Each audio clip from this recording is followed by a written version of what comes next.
Okay, very good. All right. Okay. So today's session, what are we learning today? And as I said, please, if you can, please stay till the end of today's session. Once we finish our technical part, then I'll go through a little bit about certification exam, how you can register if you need to, what is the website. Also, I have couple of sample questions, test questions, which are very similar to the exam. So I will show it to them and also send it out to you. But before that, I can also give you few ideas and how you can prepare for the exam. So make sure you can stick till the end of the presentation today, and we can talk about a little bit more about the exam and certification question and how you can prepare. Also, I'm trying to see if we can have a group. So either if we have more people for the project, I only have one person signed up for the project yet. So I need more people. So at least if we have 4 to 5 people interested in doing a project, we can create a group. If not, we can also do another group for exam certification preparation. So either of them we can see, and that's why I want to know the names who are available. So if any of you guys are available and interested, let me know. I can note down the names at the end of it with your emails and create a separate group, and we can meet like an hour for on a weekly basis. Again, that's completely voluntarily. If you want to join, it's fine. There's no extra cost.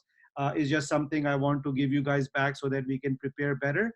And then in the next class next week, it's again an optional class. It could be a shorter class than this, maybe an hour class, and the timing will be from noon to 1. And I'll send out the meeting invite again. And that session is more dedicated for interview preparation, job preparation, and resume preparation type of thing.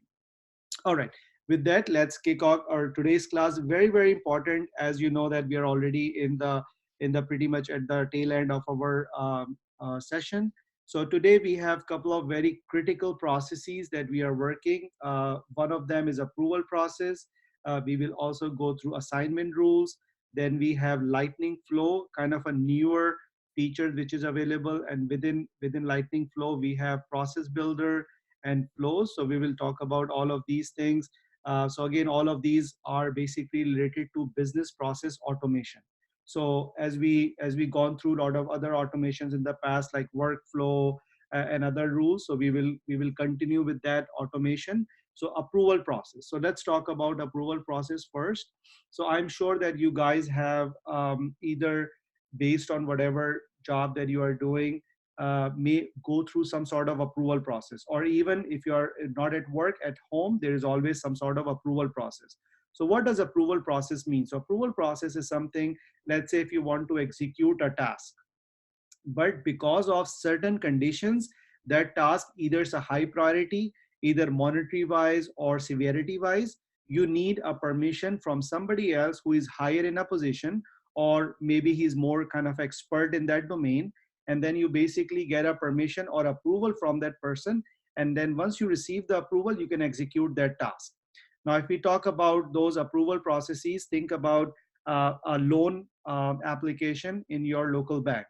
Let's say you are looking for a car loan, and you submit your application, and you are looking for a $50,000 loan. Your application comes back, but your credit score is on a line between yes and no, which is sometimes like a conditional approval. In terms of conditional approval, the bank define a process that if you are in a conditional approval, your loan representative need an approval from the manager. So basically, if you open up, and let's talk about Salesforce. So let's say your loan representative open up a case, or open up a record for you for a loan application, and he run your credit score, and the credit score comes back as a gray area, or basically it require an approval from the manager. So what will happen is you need to create a process which will have this record locked for the moment, so that the representative cannot make any further changes. That record needs to somehow pass it to the manager. So manager should receive some sort of email. He should also receive some sort of alert if he's in a Salesforce. So for example, if he's opening Salesforce on a daily basis, he should receive an alert. Also, maybe he's not opening Salesforce on a daily basis, so we should also send him an email reminder saying that you have approval process to review. So the manager will open up, he will review the application, he will review the content, and based upon whatever business process is, he will review, and either he will approve or he will disapprove, or she will approve or disapprove. And then either of the cases, then you need to know what will happen. So for example, if it is approved, it will go back to the initial representative, and it will open up the record so that he can continue and continue the process and close the case. If it is rejected, then maybe there's a certain other steps that the user or a representative can actually maybe tell the customer and maybe reduce the amount or whatever the business case scenario is. So the business case scenario will be given to you by the customer, saying that okay, if it is rejected, then these are the few steps, and that could be anything. For example, they will say that if it is rejected, one option could be they can receive a less funding, maybe from 50,000 it can go down to a certain number, and then they need to run the credit score again if it is passes, so you can repeat the cycle. So basically what it means is when we talk about approval process, first step is you have a record. Second step is you need to know the criteria, when do you need the approval process. So for example, if we continue with the same example about the loan, maybe if the loan amount is less than 10,000, then you do not need an approval process from the manager. So that is called the criteria. So what is the criteria if you want to have approval? So in some cases, based again, who will define? The customer will let us know that this is our criteria. So all the business processes, all the decisions will be given to us from the customer, because obviously we are just following their business process. We can provide the recommendations, but again, it's all come from the business or the customer. So customer will tell, okay, this is the criteria. If you have this number lower than this number, then we don't need approval process. If it is higher than this number, we need approval process. Then as a Salesforce consultant, you can ask that, okay, if it goes into approval process, that how many steps of approval do you need? So again, the customer will let you know that do you need one step approval or you need multi-step approval. What do we mean by steps? So steps could be, for example, somebody apply for a 50,000 loan and you need an approval process, and this is a one-step process, which means that you can send the record for approval to your manager, and if he approves or disapproves, based on that, you can carry on with the process. However, if the loan is, let's say, $100,000, in that case, maybe there's a two-step process. Again, this is just an example. So in that two-step process, first of all, you submit it to your manager. If he approves, then this record will go to the director, and then the director will approve, because the customer mentioned that the business process is such that if it is higher than a certain amount, then you need two layer of approval, not just from the manager but also from the director. And you can think about a lot of different type of examples. For example, another example could be, let's say if your company has a promotion going on, that you can give 10% discount to everybody. In that case, as a sales agent, you can give 10% discount without running through an approval process. If there is a customer, because of, for whatever reason, maybe they are loyal customer, older customer, maybe you have a you have a you have a condition that if we do not give him more than 10%, we might lose the client. Maybe in that case, there is a business process that if you need approval higher than 10% and less than 15%, then you can get approval from your immediate manager. If your immediate manager approves that, then you can able to give the discount. So that could be another scenario. However, there could be another scenario that if you want to give somebody 20% above, then you need not only approval from your manager, but maybe also from your director. So same thing. So again, the process will work like that. If you have a two-step process, both of the steps has to be approved in order for the record to be finally approved. if one of those steps, so for example, if the first step um, do not approve or reject, then it will not go to the second step anyways. But for example, if it is approved by the manager and then it reaches to the second step and the second step actually rejects it, then again it is concluded as a rejected. Again, you can have other scenarios that it's the same level. So for example, there are two different managers and you need to submit to both of the managers, and then the business case could be, if one of the managers will reject, you will assume as rejected. If both of them reject, only then you will consider as rejected. So there could be multiple scenarios. So basically this tool that we have in Salesforce, it will cater different processes.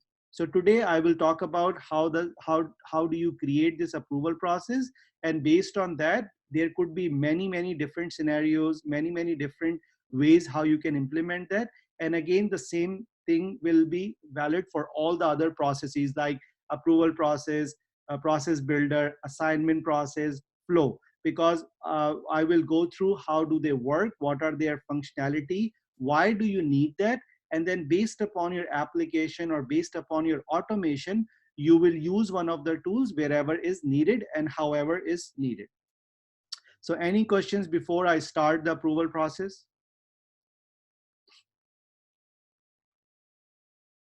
Okay. If not, then these are a couple of the items that you need to basically streamline before you are ready to prepare for approval process. So for example, for most of these processes that we will discuss, like approval process and other processes which we will go today, before you actually start, you need to understand the business case, you need to understand what you need, prepare everything, and then you can go into the Salesforce and start the process. So for example, let's talk about approval process. What kind of things do we need and how can we prepare for that? So first of all, we need to know what is approval request email template. So we need to prepare an email template. In our last session, we did talk about how you can create an email template. So for example, you have discussed, so let's say you, meaning you are a Salesforce consultant, you discuss with your client that we will need approval process as per the requirement. So what kind of email do you want to send to your manager? So for example, they say, okay, just a generic email, hey, please find the below request, and then you can have like a link of the record. Maybe you can say that, you know, please review this approval and provide your approval at your earliest. So the earliest, this is your email template. So you can take that information and then you will create an email template with the appropriate words. If there are more than one email template, for example, if you have multi-stage process, maybe you need one email template for your manager, one email template for your director, things of that sort. Or if you need to send an email template to a particular division manager or a different or a centralized director, whatever the case is, based upon the request, you can create an email template. Again, email template is something that we already discussed, and you can go back and review it and then basically create an email template which will be utilized when we are creating an approval process. Next is prepare an approval request post template. Same thing. You have a once it is approved, or if you have to create a separate template, you can create that template as well. Determine the approval request sender. So you also need to understand the business process. Who are all the users that can send a request? So for example, only your sales team are the people who will be sending a request, or everybody can send a request, or a marketing team can send a request. So you need to understand that, okay, a request needs to be sent it, but is it from somebody special? Let's say if you have 10 users in your org, so you can ask the client that you have 10 users, who do you want to able to send this request? Do you want everybody? So maybe anybody can work on any request, so they can able to send a request, or do you want a small subset of the people? So you can identify who can be able to send this request. Determine the assigned approver. So very critical. You need to understand that if a request is originated, who will be approver? Is it going to be always a manager? In that case, do you already have the hierarchy set up? So if you don't even have an hierarchy set up, and if you select the manager, then you don't have the manager already set up in your Salesforce org. So Salesforce org need to understand who is the manager.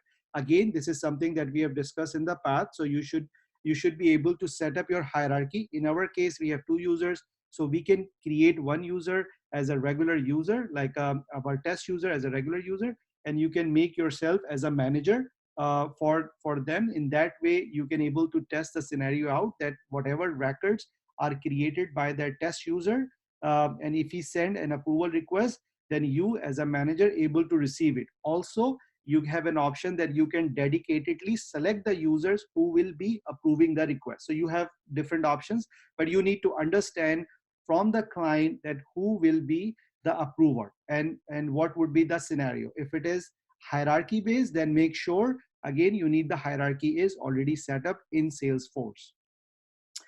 Determine the delegated approver. Who is the delegated approval? In some cases, if your approver is on a vacation or he's traveling, is there a setup where somebody else can approve on his behalf? So there's an option in Salesforce where you can also assign a delegated approver. So again, you need to check with your customer that do you have a setup where if approver is not available, is there a delegated approver who can approve on their behalf? Decide if your approval process need a filter. Filter meaning that is every request will go for approved, or there are certain criteria as we discussed. So again, in most of the cases, there are certain criteria. Normally, you don't need approval for each process. So it could be amount, it could be severity, it could be number of requests, it could be anything. It could be a discount amount. As I said, if it is less than 10%, you can approve yourself. You don't need an approval. If it is more than 10%, maybe you need approval from your manager. If it is more than 20%, then you need from your director, something like that. So you have to check with them. But basically, you first need to know if there is a filter. Is every record will go into approval process, or only certain records with a certain criteria will get into approval process? Design initial submission actions. Now, when you submit for approver, and if it is approved, what will happen? What action will happen? Right? So the action could be you can send an email saying that yes, the process is approved. You can have another action, something like a field update. So you can update a field which will tell, okay, this process is approved, right? You can create a field for approval status, and you can have certain options saying that it is approved, not approved, cancelled, and we will see that. So you can have certain actions. So again, one action could be sending an email, another action could be updating a field, and that could be anything based upon your business process. As an example, we can create like a field. You can see that it is changing. In that way, you can see that, okay, this process is working. But again, when you're working in the field, then your custom will define that if there is an action, maybe a field is updated. And again, the field updated could be, you can get the discount. So the discount amount is updated to that 15% or 20%. It could be a status field, that a status will be updated.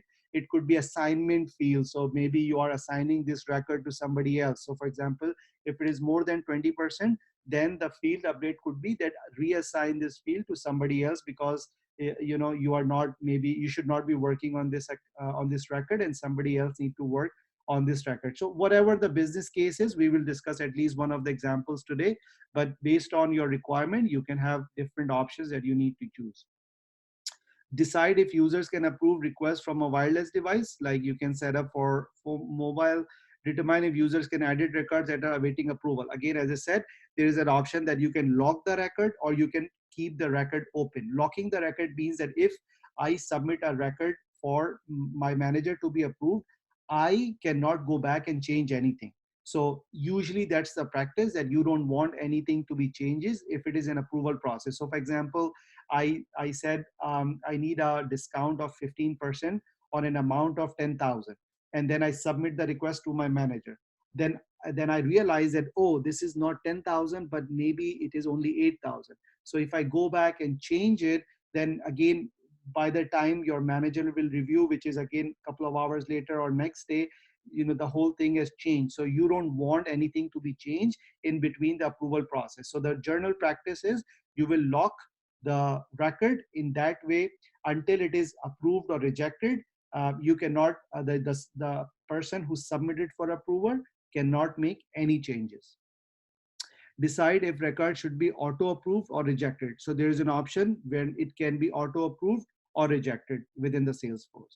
Determine how many level of your process has. I just discussed you can have different steps. You can have one step approval, or you can have multi step approval as well.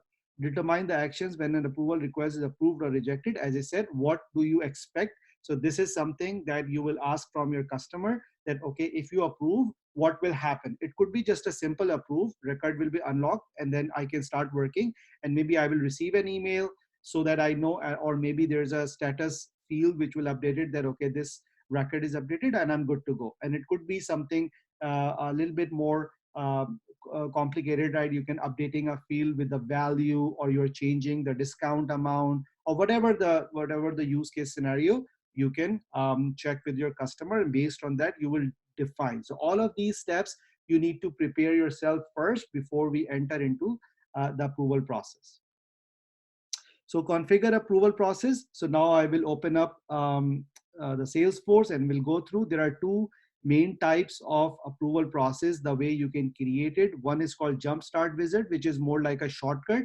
And then there's a standard setup wizard. Both are same, but it's just we will start with the standard setup wizard, which is more detailed one. But if you want to launch something quick, you can also use wizard. But I would prefer to use standard setup wizard, so you know the end-to-end process. And once you are very, very comfortable, you know everything in and out, then in future you can decide whichever is better for you. So we will go with the more detailed route, which is standard setup wizard. Any questions before I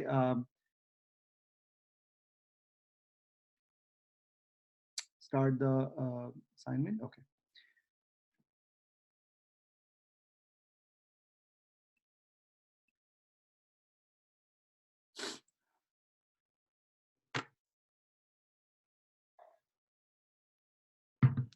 Okay, Nihal Merchant also joined. 1 second.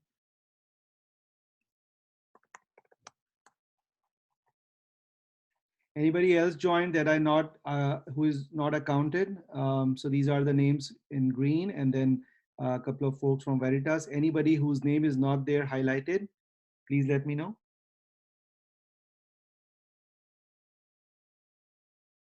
Okay. All right. So let's start our so basically same way you can you do know most of the time, you can go to setup and then approval process. Okay, so we can go to setup and approval process. Okay, so before I do that, again, as you know, I normally also send out a cheat sheet that can help you to go through more detailed process. So whenever you're doing or studying on your own, you can also review my cheat sheet and also the PPT. So in PPT, sometimes I just give a high level information, and then on this notes sheet, I give like a more detailed process, so it will be easier for you. So we just discussed about what is approval process. So here, let's discuss a scenario that we will be implementing before we actually start doing it. So what is the condition? The condition based on which approval process kicks in. So we just discussed that there should be some sort of condition in that we can allocate that particular account or record for approval. So that is the examples could be discount or property price. Identify who will be the approval. In our case, we will be using one of our main user like myself as approver, and then the other user, test user, will be submitting. So we identify that. Identify any field values needed to be updated. So we are creating approval status field, and we have two values, or two what do you call that, two options: not required, pending. We have a couple of options actually. Approval status not required, pending. So pending is something, let's say, as soon as you submit a record for approval, so it will show pending, so that if somebody goes back to that record under approval status, it will say pending, meaning somebody is looking at, and it's still in the approval process. If it is approved, then the field approval status will show approved. If it is rejected, then it will say rejected, and if it is cancelled, then it is say cancel. So what would be the first step? That we need to create a approval status field, right? So, and then these are the four drop down options for that status field. create an email template for approval alert. Same thing we discussed in our last class, how we can create a template. So you can also create an email template that we will use during the process. Set up approval process and define actions. So actions are there. So what are the main actions, as we just discussed? So one first action is submission. What will happen when you submit? What will happen when you approve? What will happen when you reject? And what will happen when you recall? When I say what will happen is, when I submit the record, what will happen in terms of, maybe the record get locked. That is one action item. Another action item could be an email will be sent. Another action item can be a field will be updated. So we just discussed that we have created a field for approval status, and based on that, if we submit approval request, then it will show us pending. If it is approved, then we will update the record, update the field with approved. If it is rejected, then we will say rejected. And if it is cancel recalled, then we can say cancel. So this is something we already established before even getting into the process. And then the pick list value, or these are the 4 pick list value. So what is our 2-step process that we need to do before that? So let's quickly see that what object that we are giving. So I have given a quick example. You can also follow that. So basically what we are doing, we are going to object, property info object, and we are creating a new field called approval status. And these are the pick list value that we are providing. So I already have created, but I'll show you quickly. So we can go to the object called property info object.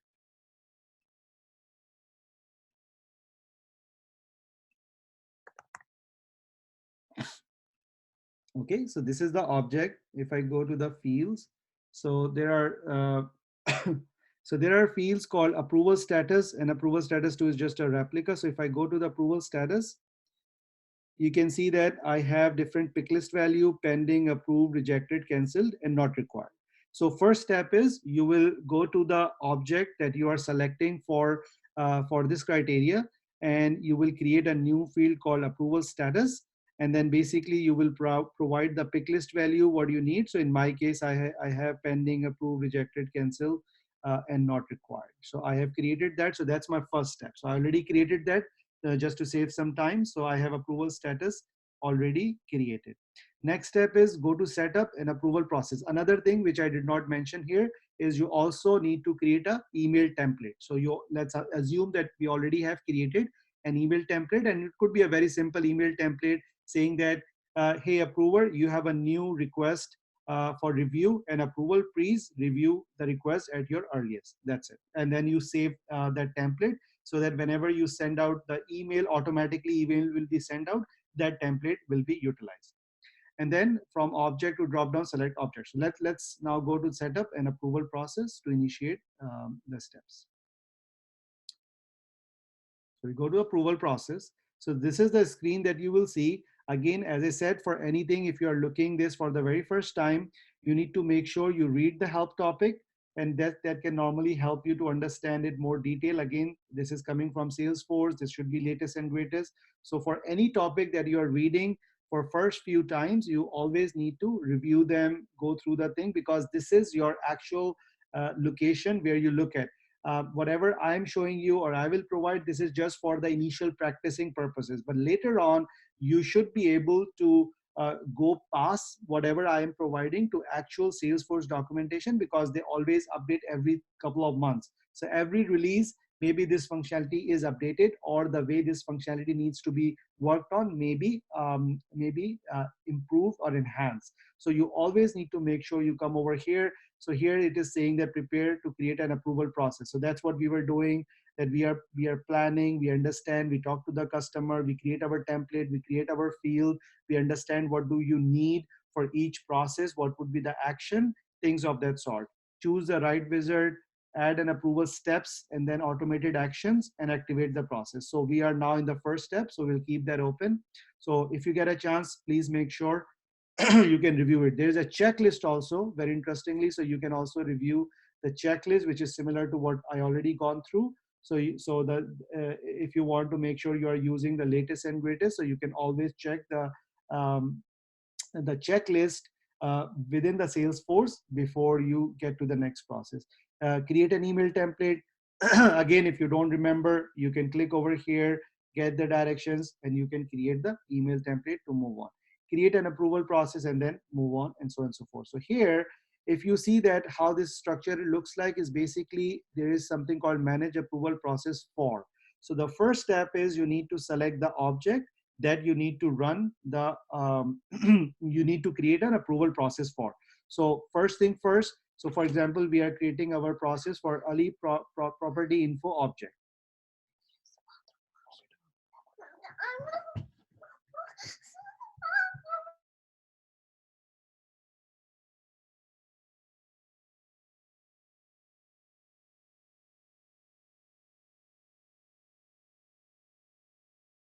Okay, sorry about that. So first thing first, you select the object. In our case, we are selecting an object for property. So just to recap, what does this object do? And I can show you over here so that you can understand what we have in that particular object.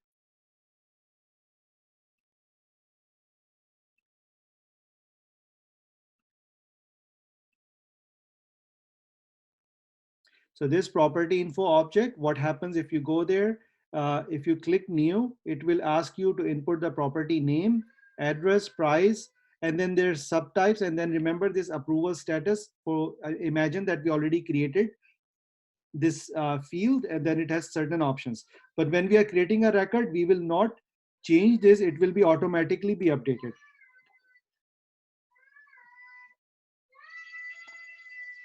Give me 1 second, guys.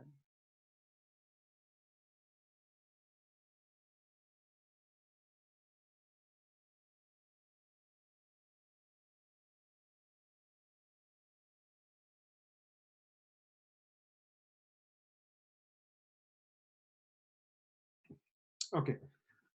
Sorry about that. So basically, this is the structure of our object. So let's get back to our creation. So we select the object that we need to update. Now we can create a new approval process. So you can, as I said, there are two options. Wizard is like a shortcut or a like a smaller version. We will go with the standard setup wizard. And again, as I said, there are three different processes. So we will go through like in terms of three different areas, because if I say steps, step is also another, and then there is action. So basically, first you create approval process, then you define the steps, and then you define the action item. So you can say this has three different phases. So we are right now in the first phase. Again, it has multiple levels. That's why it looks a little bit complicated, but it is in a real sense is very straightforward. So I will try to make it as easy as possible. So we are currently in first phase. In first phase, we are defining what is our process. So let's say we want to call this process as process, what is that? Approval process test. Okay, we just give a name. You can have some other name. So we can create the new process. This is the name of the process. The second option, it is asking you is specify the entry criteria. So again, let's say you want every record to be there. You don't want any criteria, then you can just skip and go to the next, meaning that every record is eligible for approval, right? But in case if it doesn't make sense, then we can take an example, and what we can do is we can use a price option, and we can say that anything which is greater than 500,000 will be eligible for approval, because anything lower than that, user can approve by himself. He don't need any sort of approval from his manager. So we can define a criteria. Again, there are more than one location where you can define the criteria, but this is one of the two locations where you can define the criteria. The next step is step 3, and always make sure you are reading the steps very closely, because that will define what you're doing in that particular steps. So specify approver field and record editability properties. So first here you can define who will be your approver. Again, as I said, in journal, you have the manager as approver, and you need to make sure your hierarchy is turned on. Note that if you do not have select a field here, you will not be able to create any steps later that automatically assign a required to an approver. So you need to make sure you have that.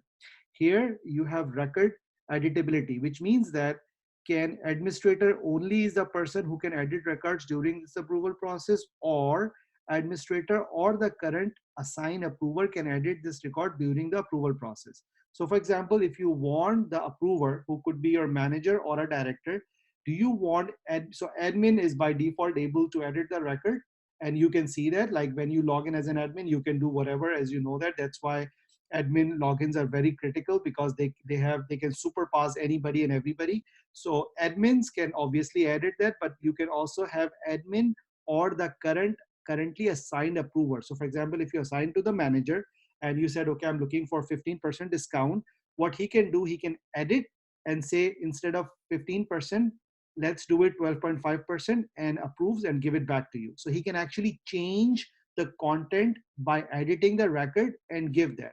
In some scenario, you want this, and in some scenario, you don't want this. So based on whatever scenario, you can choose the appropriate selection. Straightforward.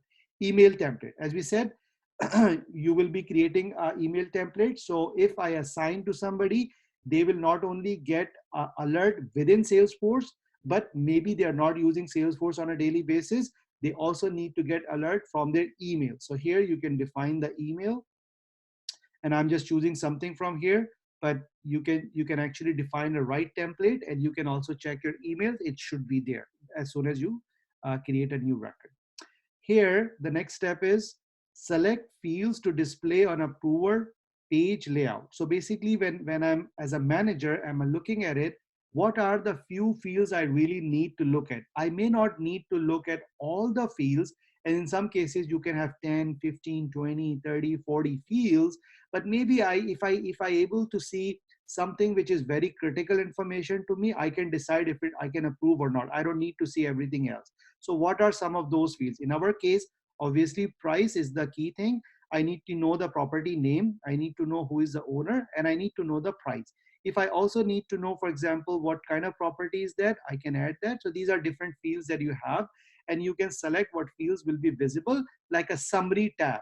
So if the manager wants to go to the actual record and see everything, he can do that. But for example, he's very busy and he has a lot of things to approve, and if he can only see the information which is very critical for the approval, and if he can see right then and there in summary, then he can able to review right there and then click the approve or reject button without going into the detail page. He can, however, go to the detailed record page and check everything from there, but this is just kind of a summary page where he can view it. Now there's some other options: display approver history information. In addition, allow approver to access the approval page only or from outside, inside. These are very self-explanatory, so we can move to the next step.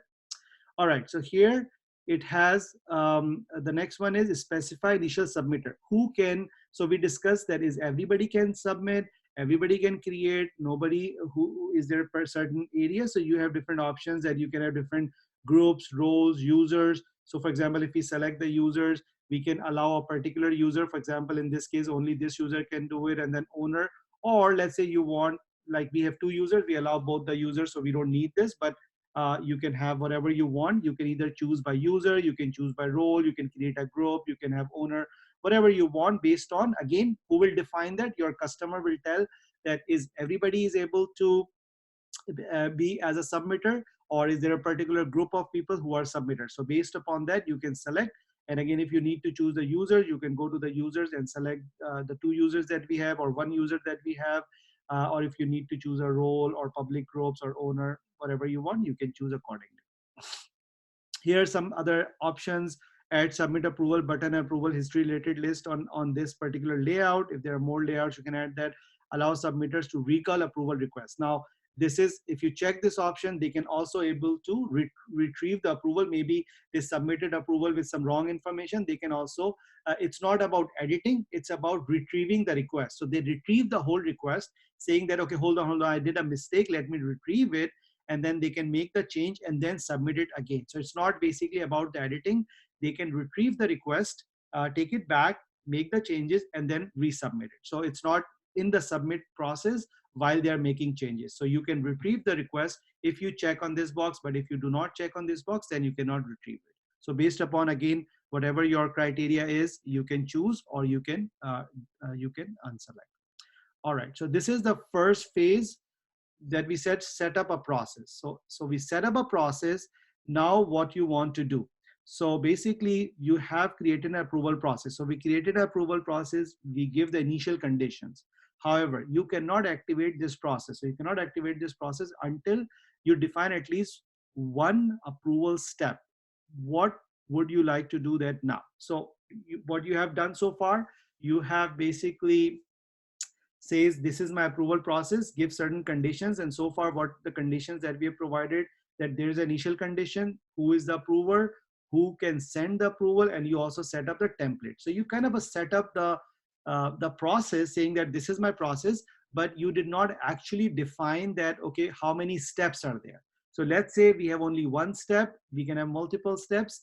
You can define in this second phase, and in the third phase, as we said, we can basically define that what are the different actions that we need to do. So let's start with the second phase. So here you have different options. Yes, I would like to create an approval step now.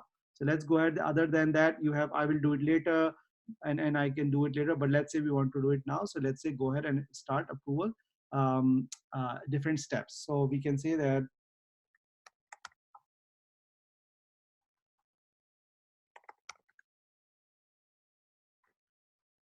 can provide a name. Again, I'm just selecting a name right now. You can have more intuitive names. So this is our step one, and this is the thing. And in our example, we are just taking one step, but in your practice, you can do multi-step so that you can get an idea.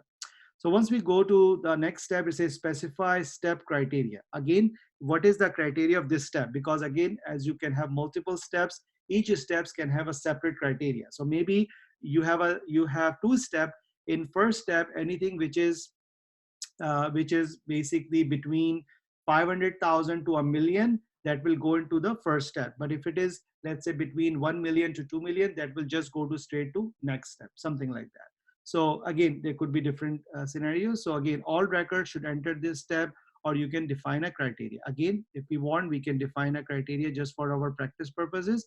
And same thing, we can say greater than 500,000.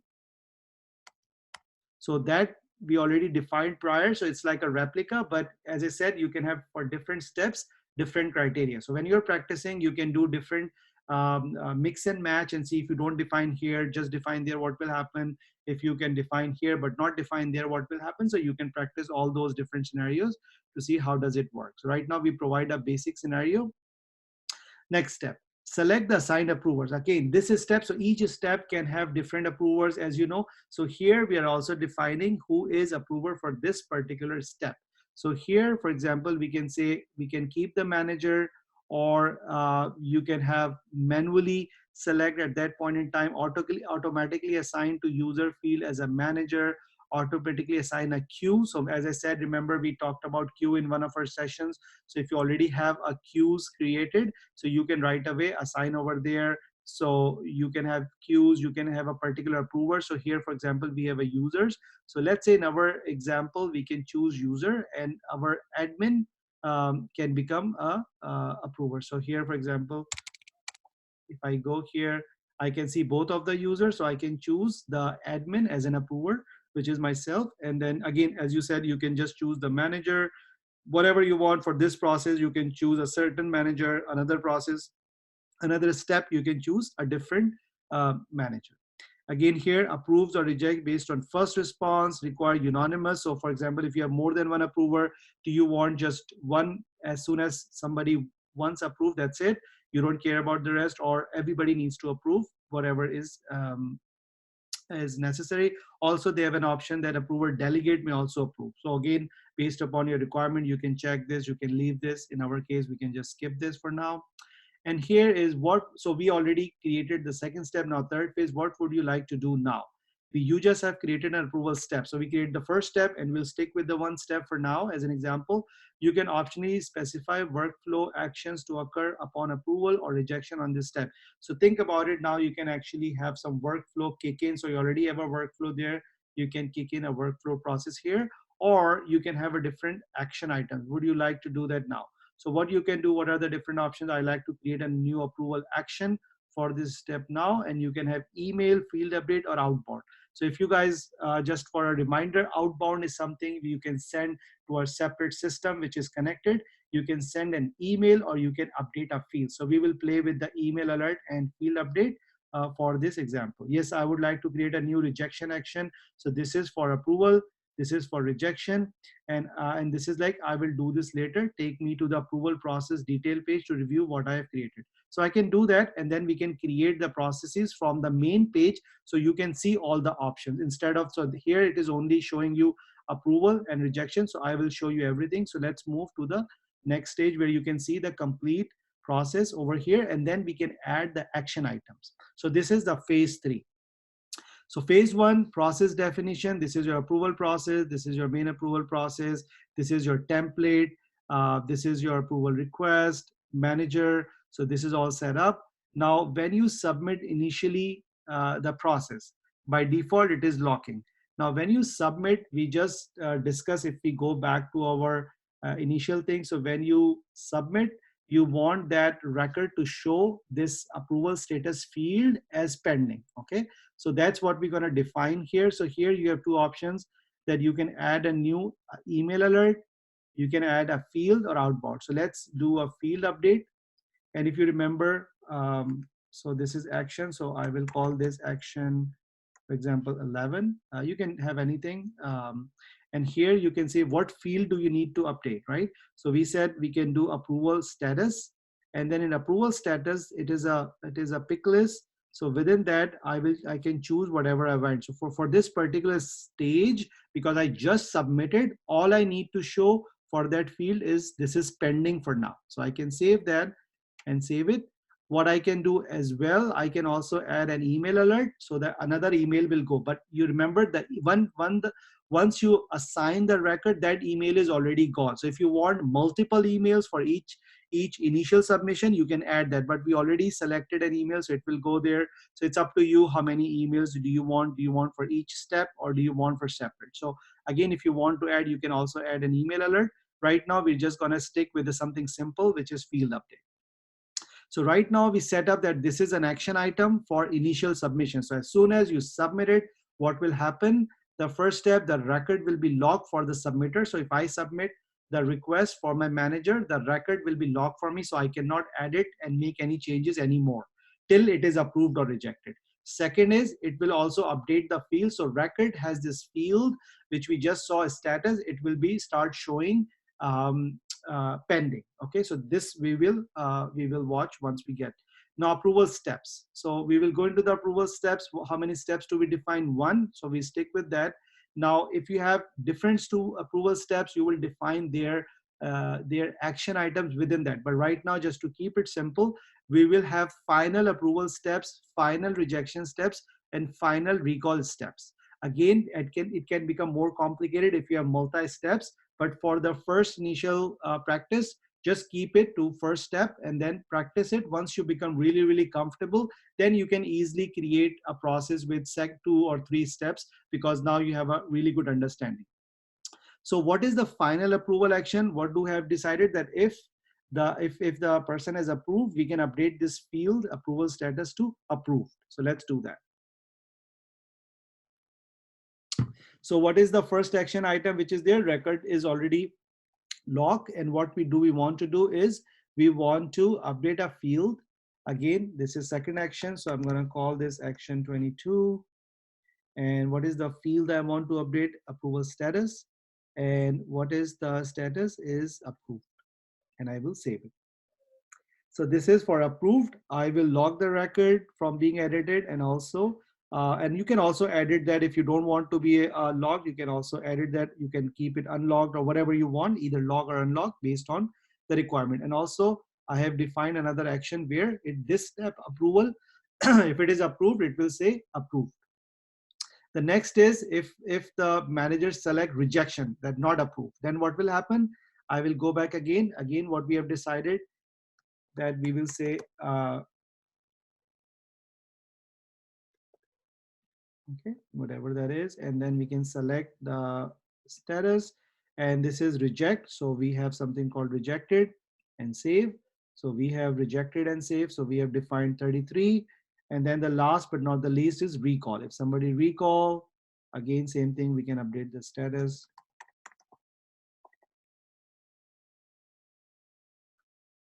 Status. And again, if you in my screen, you are seeing 2 approval status because I was creating something else. So I have two, but again, just imagine this is just one field, and you can check the field that you're looking for.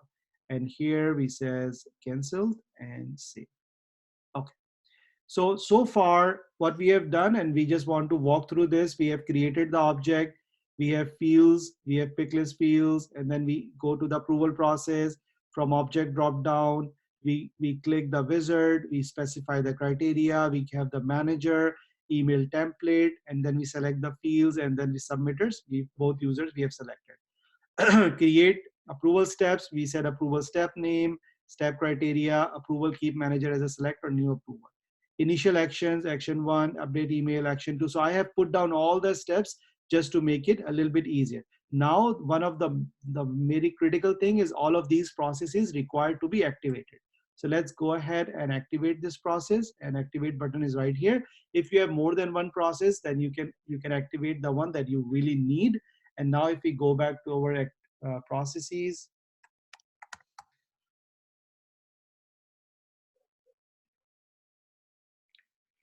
so you can see that active approval process. So the one that we just created is active, and then there are certain other processes which were there before. They are under inactive approval process. So you need to at least have the process that you created as an active. A listing both active and inactive approval process for LE product is displayed below. To create a new approval process, this is this. So basically, any process, if you have multiple processes and if it is not working, first thing first, you need to make sure it is approved. If you are practicing and if you're creating multiple, like what I did, is you can deactivate, you can create a new one, and obviously if you have one active process, you can test it out and see if it is working or not. All right, so let's quickly first of all test it if it is working or not. And I can go to a new, and let's say I can create a new property.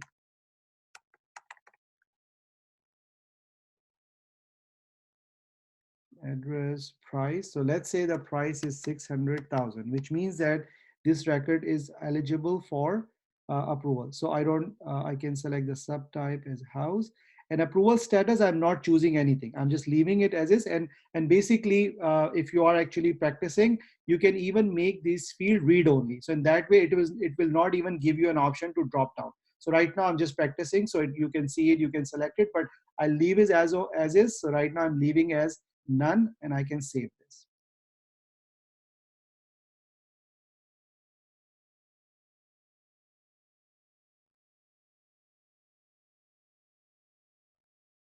Okay, so I have created this. I have a 600,000. Based on our criteria, this record is eligible for approval process. So how do you send this? So let's imagine that I am the salesperson. I need approval from my manager.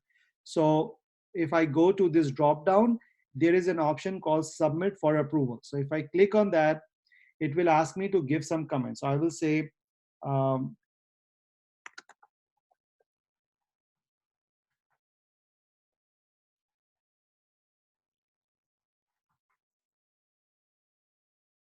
okay, I can leave my message that what should my manager see, and I can submit it for approval.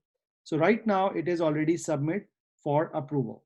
So right now, if you remember, I am the approver as well in this case, because I'm the admin, and I also selected myself as an approver. So did you see that within the notification, you can see there is a new notification available. So let's check it out what it is. KLE is requesting approval from Ali Property, price this. So let's check it out. Let's check the approval thing. So here you can see that this is, so imagine that I did not have requested for approval somebody else, but I as a manager, I can see this message on my notification. I can select that, and this is what I see. So remember, we selected few items that I want to show the price, I want to show the owner and property type. So all these are here. I don't need to go to the record. In our case, it's a small record, but for example, if you have 20 fields, I don't need to go and check all the 20 fields. I just need to know the price. I just need to know the property type, and I can make a decision. So for example, I said, okay, so you have these three options available as a default: approve, reject, or reassign. So as a manager, I said, okay, I review it. This looks fine. I can approve it. And you can also see the comments which I put it here. I need approval for this property. You can see approval. And let's say I approve this, and then comments. and I'll say, hey, this is approved. Good job. All right, and I'll approve this property. So now this property is approved. It will go back, it will be unlocked, and the user, whoever is submitted, he can continue with his work. Now, how does it really look like in the particular record? So this was the record, and if you go to the related, this actually becomes part of your approval history. So this approval request was submitted. It will tell you the date and time, and then it will tell you when it was approved. So everything will be recorded, everything will be there.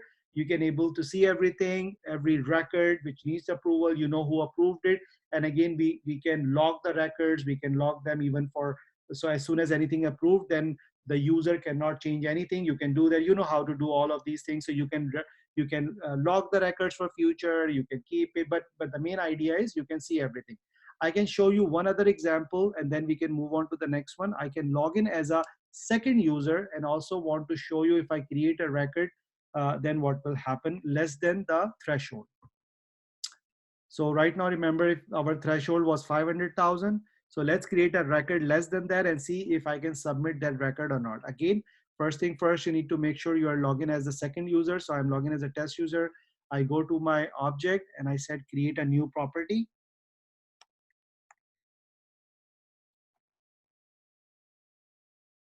Okay, and the price I'm choosing only 300,000, which is less than the threshold. I can select a subtype if I want to, and I'm not going to touch. So here, remember, on this record, I make it read only. So right now, you cannot even select anything right here, but whenever it is updated, you will see the status will be changed. So I'll save this, and right away,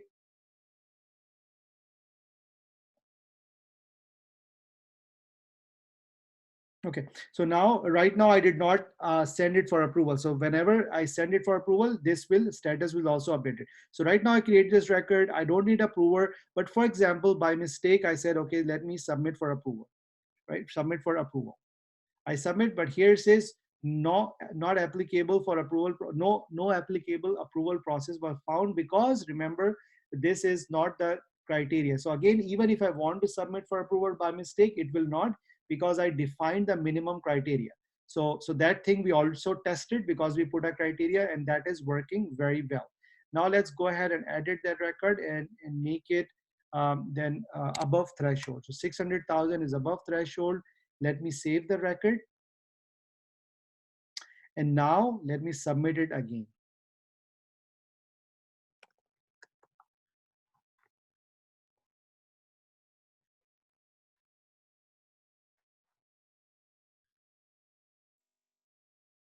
Okay, right, as soon as I submitted, did you notice that this is our first status that we selected for pending? And that's what I want to show you, that if you, the whatever step we have taken, so if you have selected email at this point in time, an email will be shoot out. And then as soon as you, and then when you submit for when you submit for approval, at that time an email sent out. And then when you actually status will also update it to pending. Now actually this here I don't get any request. Why? Because remember, we have selected the main user, the admin, as an approver. So let's log in to approver and see if I received a request. So let me log out from the second user and log in as an admin or a manager, and see if I have received any request for approval.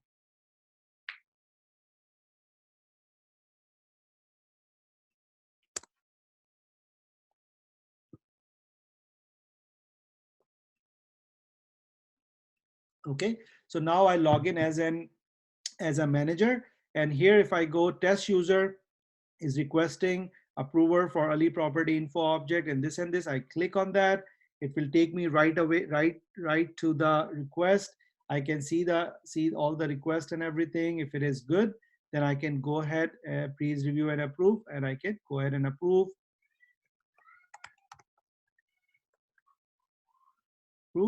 And then you can see that if I, and this is approved now. If I go back to the list, this was the property. And remember the approval status, the first one was pending and now it says approved. So we actually making changes to the record as we move from one step to another. In the first step, it was nothing when we create the record, then we submit it for the approval, then it becomes pending, and then we approved it, so it will change to approved. Along with that, we were also sending some emails out, so those are also going out to the right people. Again, that's a very straightforward process. And again, if I reject it, then it will say rejected, and if it is recalled or canceled, it will be recalled or canceled. And if you want to see the history, you can go to the related and you can see when was it submitted, it is approved by who, and then if you want to add more columns to here, you can also add more stuff in here. So this is called approval process. Again, this is very, very commonly used process because most of the companies, either you work for retails, government, or any of the clients, there are always some approvals, especially when there is a extraordinary situation or a higher number of discounts or whatever that is. So you always have different options that you can utilize. So this is again very straightforward. As I said, there are a few steps. The first phase is you need to basically create a process and you provide the condition, template, who is the approver and who is the approvees. And then second phase where you can decide the steps. In our example, we have only one step, so it just goes to your manager, he approves, disapproves, comes back to you, either reject or approved or recall. Recalled is by us anyways, but manager can either reassign or maybe the delegate for the manager can approve, disapprove. And the third phase is where you can define the action item. What do you want? Do you want the record to be locked? Do you want it unlocked? Do you want to send an email? You can, or do you want to update a field, and not just update a field like what we did, but you can have something more complicated, like you can have, you can define something, for example, you can change a formula, you can change the value, you can, whatever you want based upon the customer request, you can do that. So three-phase approach, different action items. In terms of action items, you need to know if you reject, what will happen, if you approve, what will happen, if you recall, what will happen, how many steps do you need. You need to get ready with the template. So these are few things that you need to understand from the customer, or if you're creating your own approval process, you need to define all those things, and then you are all set to go and create your process. Make sure, never forget about activating the approval process, because if it is not activated, then also it will not run. And how to check it? You can just go to the approval process. Any processes which are activated, they will come under active approval processes. Anything that you are still working on, or a draft, or you don't want to use it, they will be inactive approval processes. Any questions regarding approval processes that is not clear?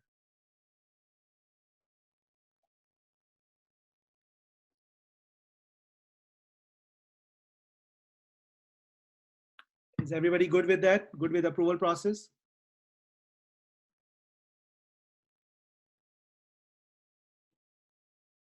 Um, let me check the chat in case if there is any question. Okay, let me see how many folks are here now.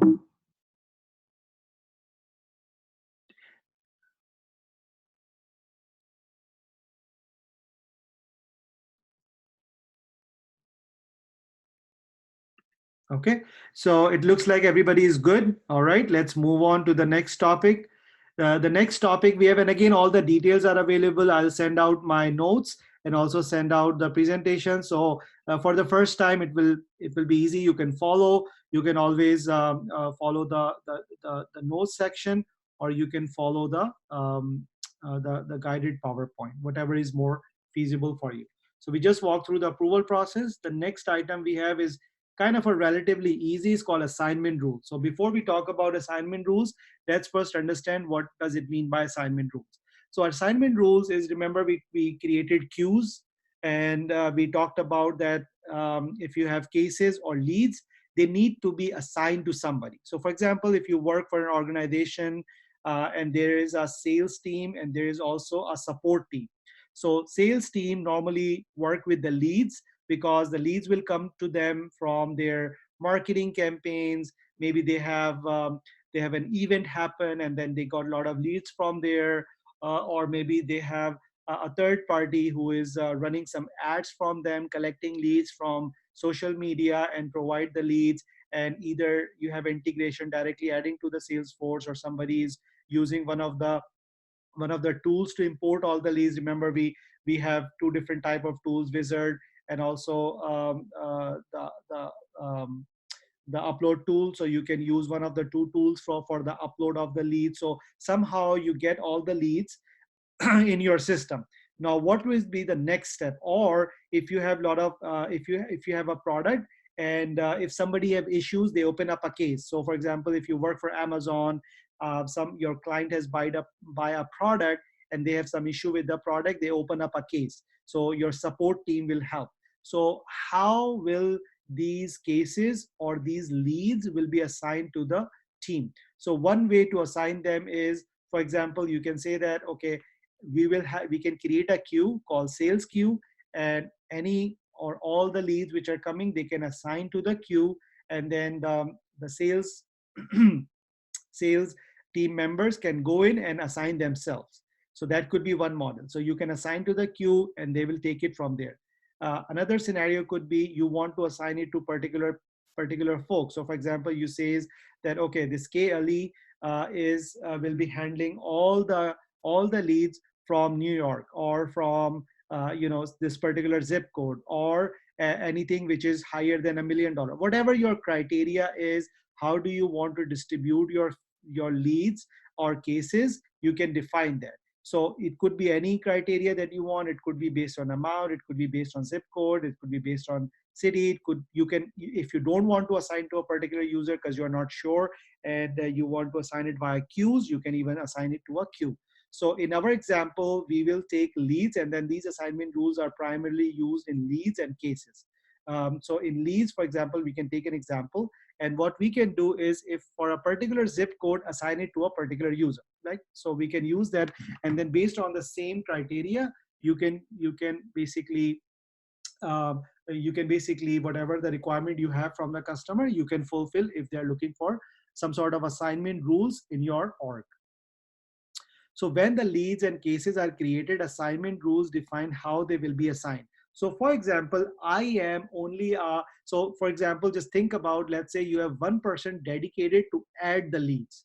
So if I am the person who is adding the leads, so the lead will be initiated by me, and basically the assignment name will be me.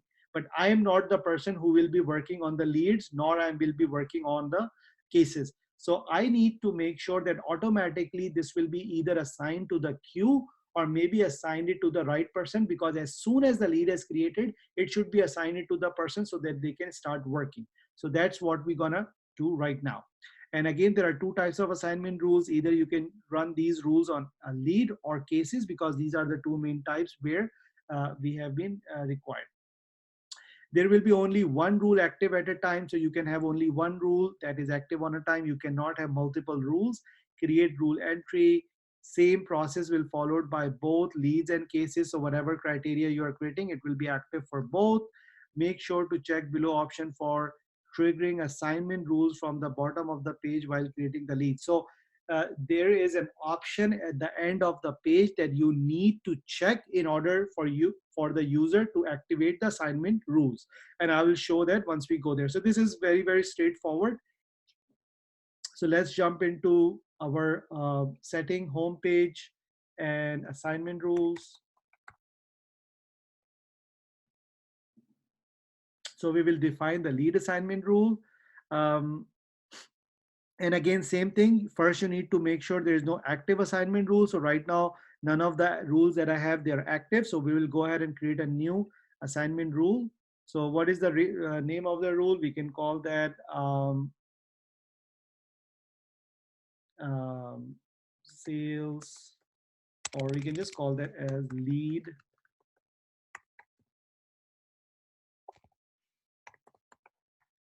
lead assignment rule.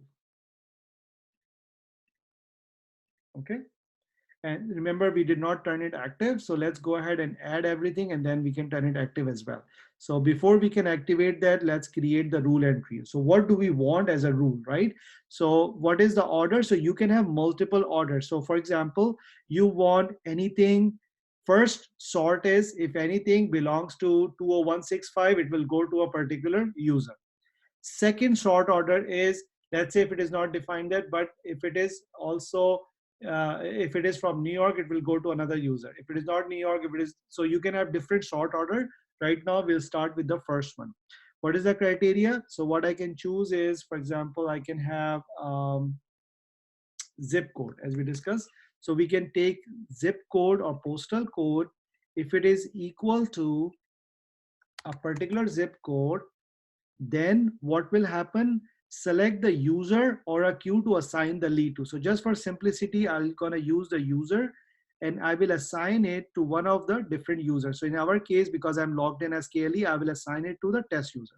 So I will use as a test user and I save it. So that's it. It's a very simple process, but we are missing one thing, that we did not activate it. So make sure you go ahead, edit and activate the rule. So now once we activate that, the rule is there, it is active, and we can check that as well. We can go back to the lead assignment rules. So this is the one we created, and what did we say is that any property which is a zip code 20165, it will assign it to the test user. And actually who I am, I'm actually a KLE user. So let's check it out. How does it work?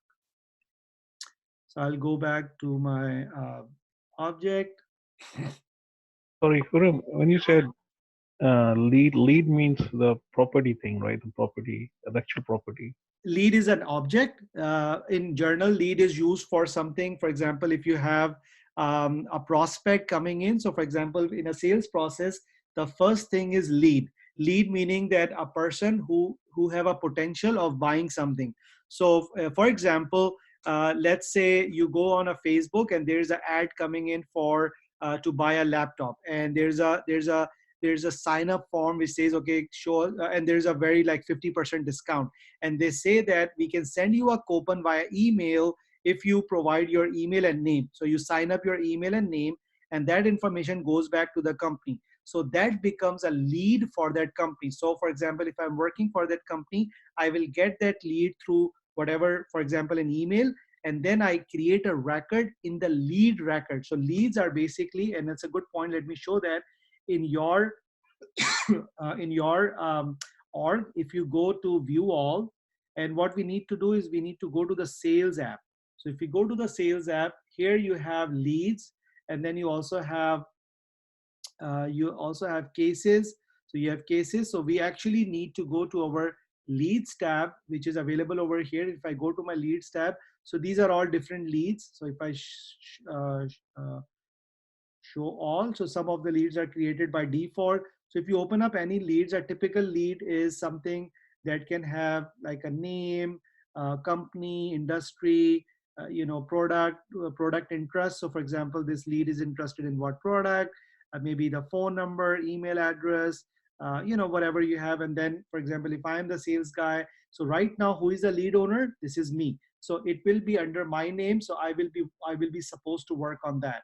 So this lead assignment is something that we are changing now, that if as soon as the lead is created, if this lead belongs to a certain zip code, for example, there's an address field here, product code zip. So they did not add the address, but there's an address field also available here. So if the address is there, then you can assign it to a particular user, which is, for example, in our case, we are saying if it is 20165, then assign it to the test user. Is it make sense? Yeah, yeah. It looks like these are like keywords for sales related. Sometimes confusing. Correct. Lead So leads and normally in Salesforce, lead mean a particular object. So lead object is basically by default. It is already available in the Sales Cloud, and something similar to account. So I think you are familiar with the account more, but leads is also the same thing. So lead is also available. Opportunities is also available. So whenever you convert the lead, that will convert into opportunity and account and contact. That's how it works. So lead is initially if somebody show an interest in your interest. product. So that become like a lead. But then when you call them, and then either they said, yes, we are very interested, maybe they just check it out, maybe they're just browsing, maybe your ad comes up and they just look it up, but they are not interested in buying. So for example, you might have, a lot of time, let's say you are looking to a very nice luxury car, right? And then you are checking it out, you check on their ad, but what happened in the back end, your information will goes to the customer, and they assume that you are interested in the product. So maybe you are interested in buying, or maybe you are just checking out the pictures, right? So that lead is maybe a positive lead, a warm lead, or it may be just a cold lead, or just a just not something worth it. So what they normally do is, whatever their mechanism is, for example, they may call you if they have their phone number. If they have your phone numbers, they'll call you. Hey, Mr. Ali, I saw you have clicked on our ad. Are you interested in buying? We are running this. And then, for example, if I say, no, no, no, no, by, I just click it by mistake. I was just checking out the pictures of the car. It's very nice, but I'm not even interested in buying it. So they will go back, and for example, here they come back.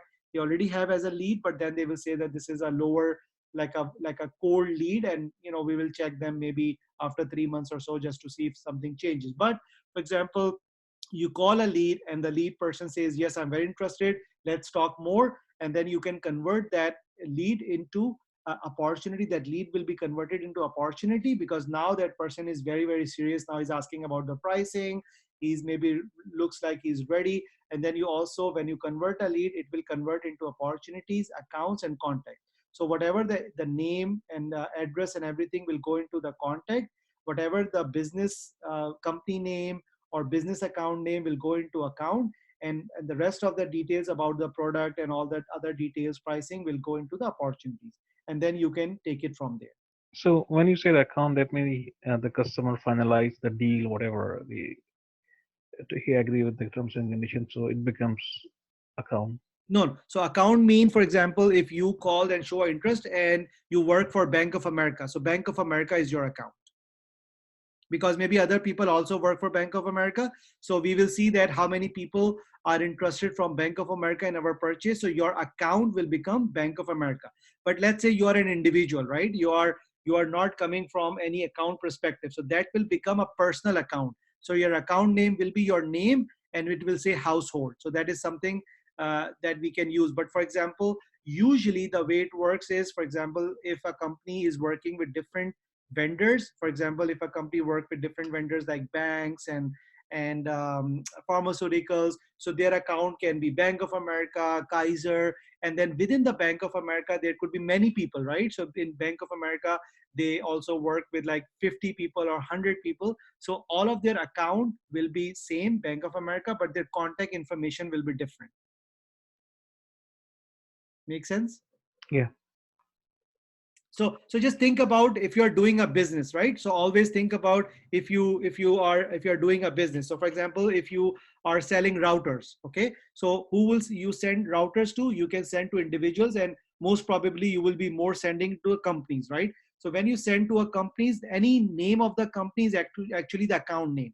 So let's say you are selling it to ABC, XYZ, Kaiser, Bank of America, Dunkin' Donuts. So these are all your account names. Now in Dunkin' Donuts, maybe you're talking to their manager, but next time you're talking to your director. Next time you're talking to Dunkin' Donuts chief executive. So all of them will become contacts. So if I go to a particular account, and for example, if I open up that account, it will actually show me the list of contacts. So here I have two contacts which belongs to Burlington Textile, which is Sarah Khan and Jack Rogers. It could be many accounts.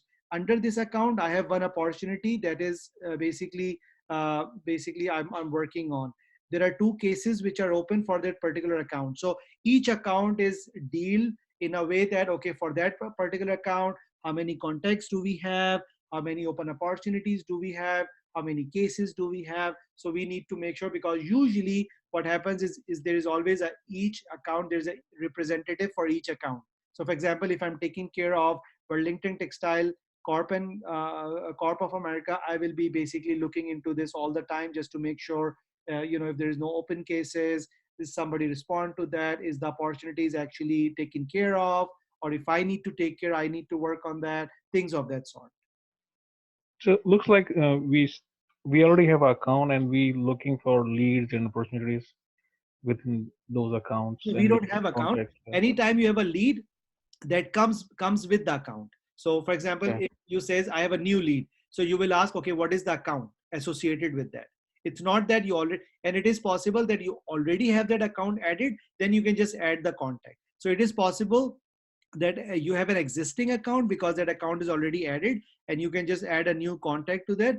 or it could be a brand new account. So it all depends upon your condition. So for example, first time when you start working with Bank of America, you add Bank of America for the very first time. But the next time when you're adding, converting the leads, it will ask you that do you want to use the existing account, or this is a new account. So it will give you options. So if it is already added in your system, Bank of America, then you can just choose from the drop down and you can choose the account. But if it is the first time you're adding into the Salesforce, then you can choose a new name and you can add an Okay. account. Okay. All right. Very good. So what we were doing is getting back to our leads. So let's create a new lead and see how does it work. So for example, I want to create a lead, and I can use something very generic, just the compulsory fields. So I choose a last name, test 345, use a company name. These two are the required fields. So I'm just going to use the required field. Lead status is connected. And do you see there is an option called assign using? I'm going to leave it for now, and then in the zip code, I'm going to use the zip code that I have created a lead assignment rule for. So even I can fill out the rest of it. And I'm not checking this box right now, first to show you what will happen. So if I save this record is created by me, and that's why the lead owner is myself. Now let's go ahead, and if I change and edit this record, and all I'm doing this time is, for example, the zip code is correct anyways, but I'm just going to say assign this using the assignment rule. And if I save that, then right away it will become a test user. Okay. Now let's create a brand new lead so that you can see the process. How should it work? So I create a new account. I said last name is Han, and the company is of course Unbox, and the zip code is 20165 because that's what we put the rule for. Okay. And then on the very start, we said assign using the active assignment rules. And then we save that. Right away you say that instead of, because I created, it should say KLE. Instead of that, the assignment rule kicks in and it will assign this record to test user. This is what it means to assignment. Now if you assign it to a queue, then it will be assigned to a queue. It will, over here it will show the name of the queue. But if you assign it to a particular user, it will say a name of the particular user. And again, just to repeat the process, by default, if you do not connect that, so I can create one more time just to show you that if you do not select this, um, and even if your criteria is correct, but if you not do the checkbox, then it will assign it to whoever is creating the record. In this case, it will be KLE. So it will be assigning it to KLE by default. So by default, it will assign it to KLE.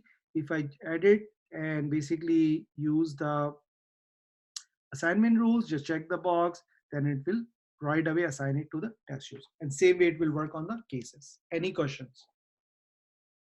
Yeah, if you create like, if you have existing, let's say 20 or 30 leads, and then Mhm. you want to assign that when they were created, they weren't created based on the assignment rules, but you have to assign them all together. Is there a way to do that or not? Yes. So remember we talked about import, export, and all those functionalities. Yes. And we have a functionality called update, upsert. So what you can do for those, whatever, let's say 20 records, you need to change the lead owner. So lead owner is nothing but a field, right? So you can just upsert you can just update the record, select the field, and import that information again with the right format, just making the change with this field, and then your field will be changing. So without even going one by one and doing this, you can use the the functionality of import option, and you can update the record, not just 20, but even it could be 200, it could be 2000. You just need to set up, you can change the status, and you don't need to provide all the field information. You can just provide the field that you need to change based upon the name and everything. You can update the status, and when you import that, then it will be updated to the new users, or if you want to change the users without using this process. But again, once that is done, and if we are working day to day, then your users can actually just use this process for a daily. But as you said, for example, if you migrate to the Salesforce, and then for the first time, and you need to bulk assignment or something, that you can always use that option that we discussed in the past. All right. Thank you. Any other question? Is there any way to see how many leads assigned to different people? I mean, is there any report or Yes. something you can So select for the view? yes, absolutely good question. So let's say if I am a lead, if I go to the lead option and make sure that when I say I, it means that whatever my username is, it will be my profile, everything is my. Right now I'm an admin, so obviously it's a different thing, but imagine that I'm just a regular user. So if I go to the leads, right now there could be multiple drop downs. So remember, there are already different ways you can see it. So if I want to see all open leads, it will show me all the open leads.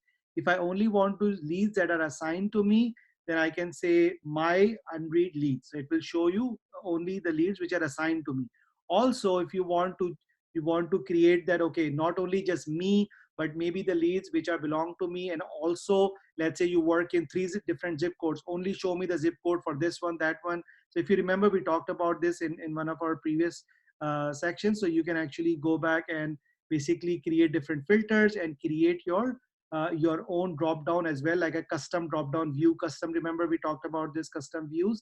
So you can easily able to view it on the interface, right? So you can on a daily basis, you can come in the morning and you can say, okay, show my all open leads, and whatever open leads you have, you can see it. Within that, you can also create your own views. You can create your different views from here. So remember we talked about you can have different new view, and you can say, okay, show me, like this is my new view, for example, this is my leads, and even I can have multiple filters, right? From 20165, right? And I can say that, okay, I can only see this view. Let's say I'm creating for myself, and then I can start adding filters. So I can say that, okay, in this one, show me the zip code,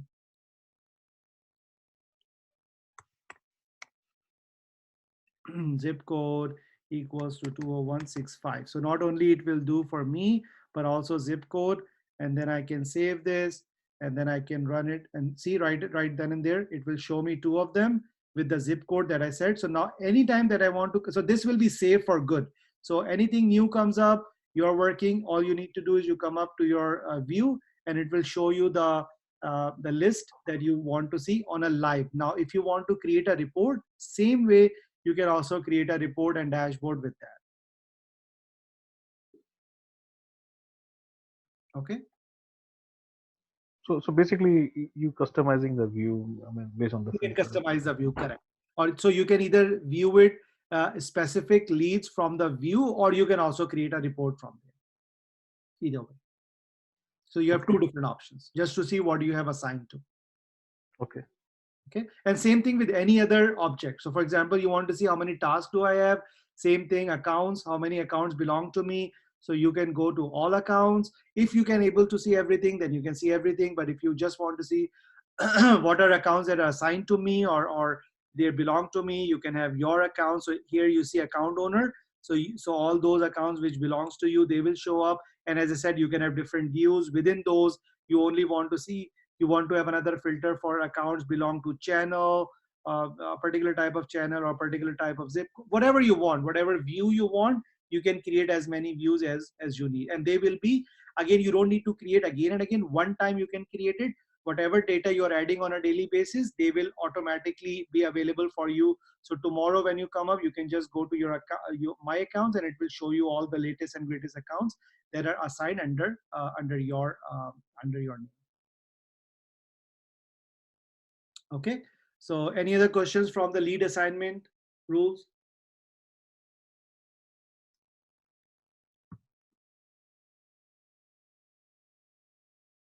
Okay. If not, then we can take a quick break. So far, what we have accomplished is we have accomplished approval process. We also completed assignment rules. And what is coming up? We have something lightning flow. In lightning flow, excuse me, you have two different options called process builder, and you also have flow. So these two, we will go into the detail. I have some examples also. So right now it's almost 1:15. So let's take a quick 10 minutes break, and we'll reach back at 1:25. All right, guys. Thank you. Is this back? Okay. Okay. Let me share the screen. Okay. Um, Okay. Anybody else who has joined since I see Hannah? Anybody else who has joined since if your name is not highlighted in green or yellow, let me know. Can you mute? Can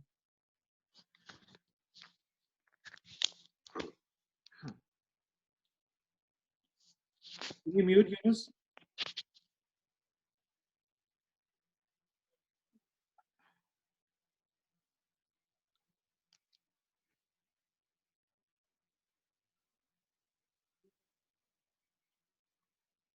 Yunus, can you put your speaker on mute? Okay. Yeah, thank you. All right. Can you guys see my screen? Yes. Okay, perfect. All right. So let's move forward. So the next item we will be going through is flow. So there are two types of lightning flow that we have. There is called process builder, and then there is called flow. So let's first understand what is process builder, or what are we trying to do here. So so we have already gone through something called workflow. So workflow is such a process that if you have a certain condition, you can have different options that you can execute based on certain conditions.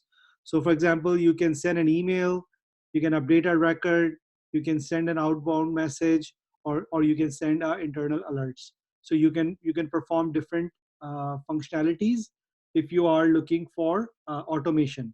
So now if you need to do some more processes, for example, if you need to perform multiple processes with the same criteria, or if you need to create a record based on a certain condition, so there are some limitations to the work, to uh, workflow.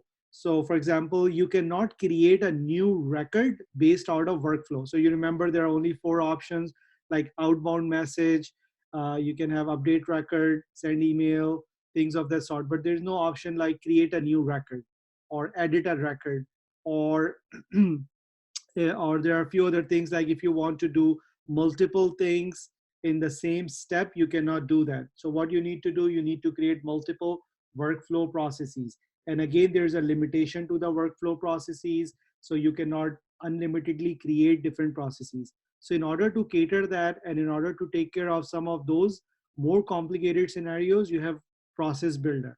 So as the name suggests, let's say if you have a particular process, and if you want to automate that, you can also use process builder on a very trimmed down, on a very basic level. You can compare it with the workflow as well. Like what workflow can do is, based on some condition, it can do some action.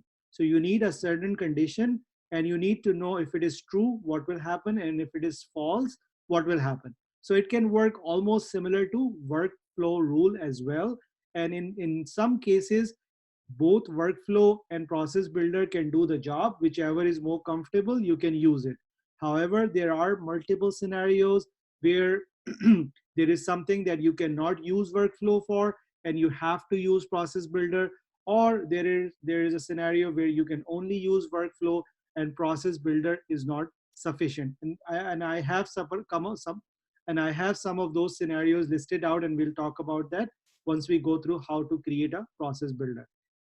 And again, an advanced version of process builder is called flow. So there is also another option called flow, which is even more advanced. So again, you probably have three different options that you can use. And along with that, you also have something called approval processes.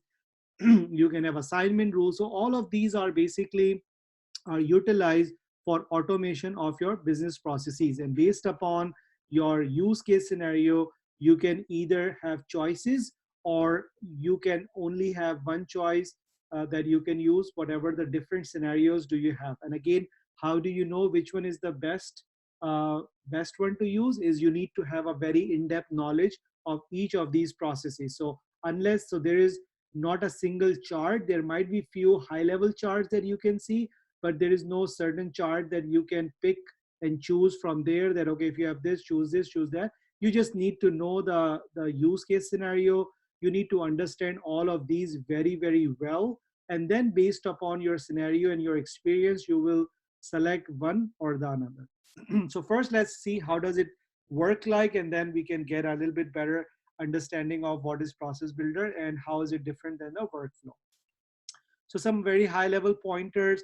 Workflow builder, Salesforce is basically an automated tool. As we discussed, like workflow is also an automated tool, which allows you to control the order of the action or evaluate the criteria for a record. So one other distinction between this and workflow is, in workflow, you cannot control the order of the execution. So for example, if you create like 3 different workflow processes, which is, give me 1 second.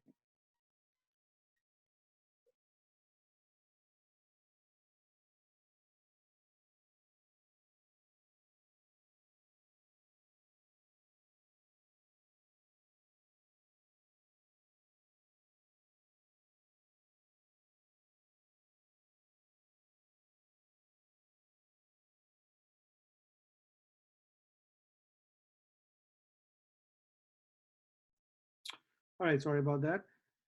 So basically another reason for using process builder, if you have 3 different workflows and you want to make sure that workflow one will execute in the first, and then the second workflow and the third workflow, there is no way you can control if you have 3 workflows. So they will execute without your control, and they might execute based on their own logic, which you cannot have any control. So you can create, in that scenario, process builder is a better option that you can create or you can use. It has 8 actions associated with that. So you can, so what are those, some of those actions that you can do? You can create records. This will allow you to create a new record. Again, in workflow, we already discussed, you cannot create a new record. Updating record, you can update a record, but you cannot change a field, but you cannot update a brand new record. You can update 1 or more records which are somehow related to the record that are in the process. This can be done either by manually entering a records or by using the record from the related. So you can even update multiple records with the same process builder.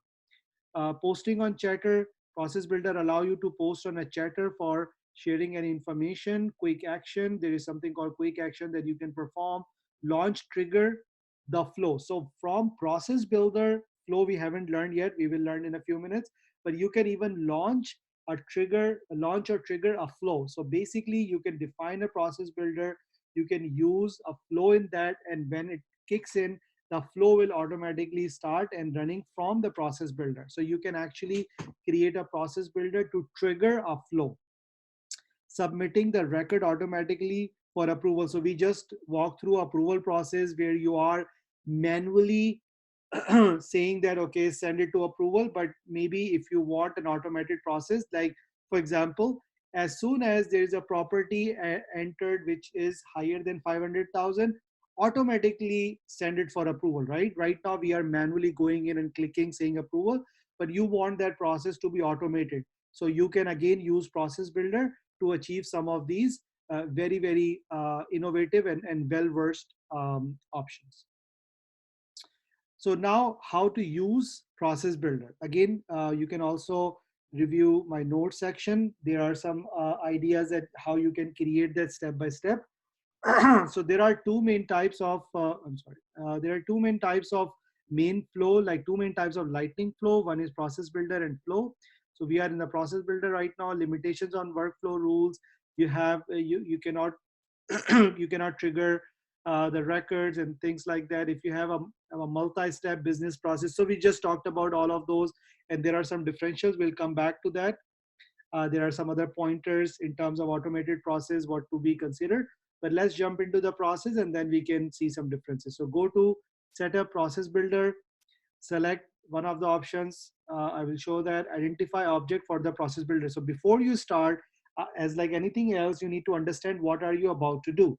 So what are we saying that in our example, we are first identifying the process that this process will be worked on one of our objects. So first identify the object, and then we are saying that create a field and criteria. So again, we are taking a simplest example we can.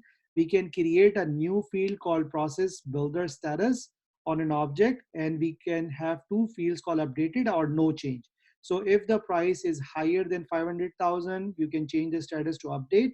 And if the price is lower than 500,000, you can just say no change.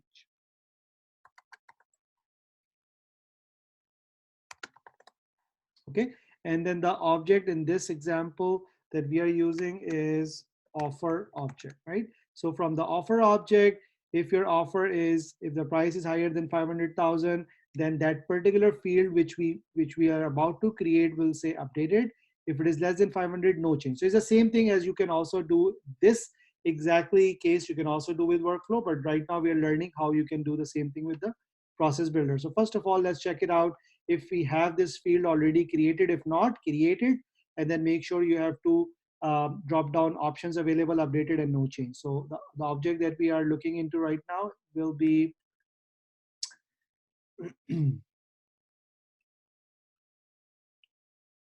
we'll go back to our object, Ali test app, and we will be using the Ali offer object, and then we can go to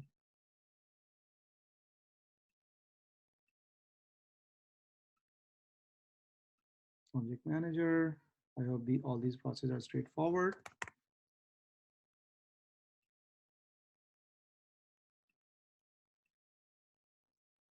Okay, so here I created a field already called uh, uh, business uh,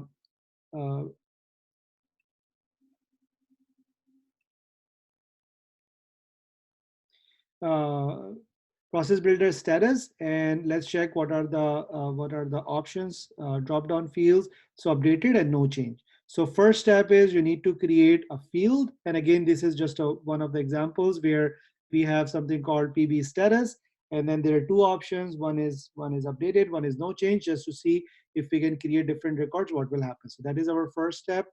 Next step is we will go into our home. Same thing, we can execute process builder.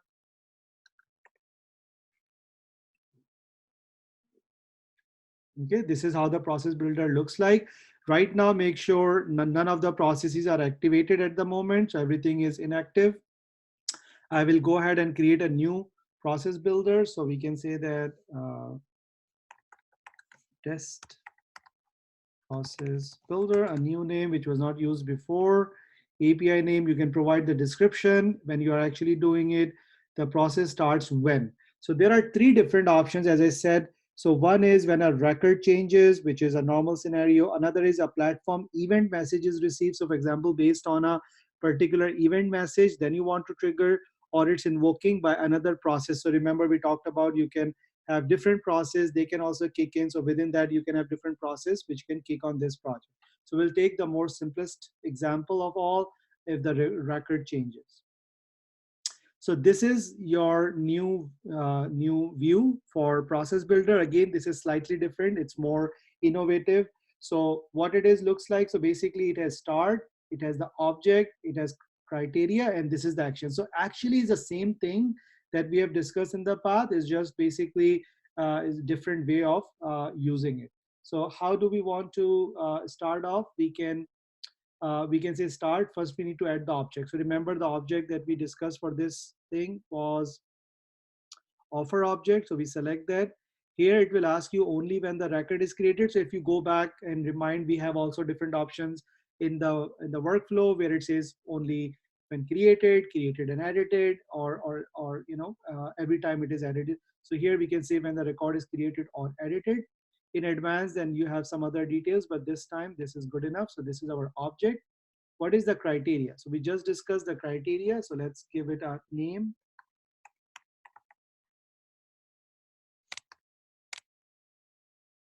Conditions are met. There are different things. You can have formula, you can have different actions. So no criteria, just execute. Without any criteria, just execute. In our case, we are giving a criteria. So what is the field?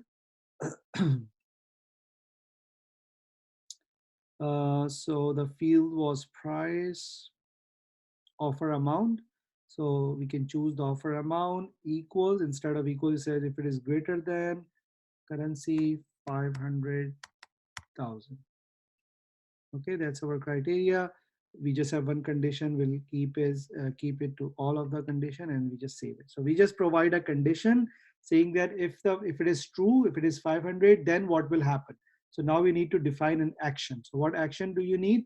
So again, as I said, there are multiple actions that you can take from this point. So you can kick in an apex code. So apex code is basically something that, for example, if you have a developer, he can define a full code. He can actually create a apex code for that, which is doing certain specific job. So you can initiate an apex code from here. You can create a brand new record. You can send an email alert. You can kick a flow. We will talk about flow in few minutes, but if you have a flow already, you can kick a flow from here.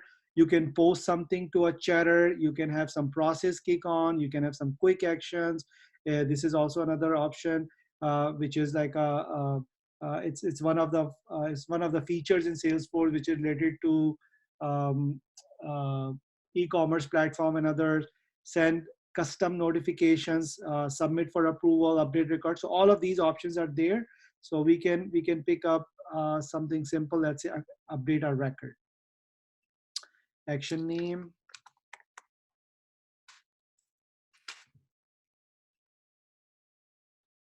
What type of record? So we'll go with the select the object that we have. So what object do we have? We can select the object offers. And then we need to select the field.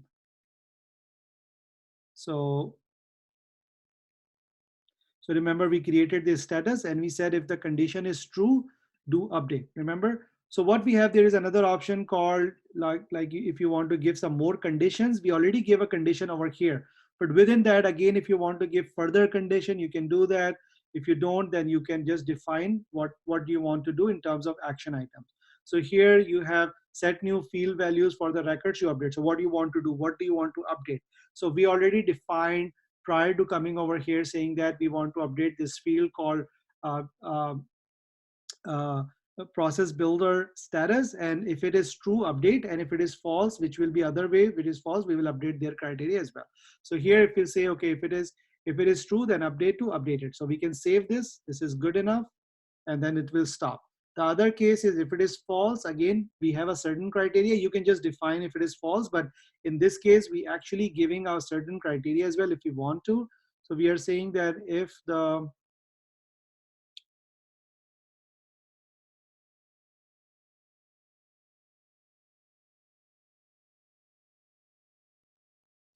offer amount is less than, and again, I don't think so you really need it, but we can just do it just for testing purposes. 3. And any condition is met, so you just provide added condition here for false.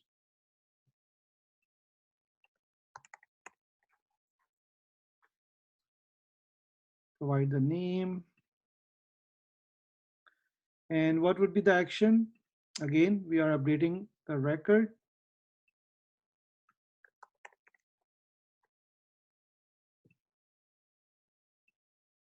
Select our object. And same thing, this time we are saying that the status is no change. And save it, okay? After that, we can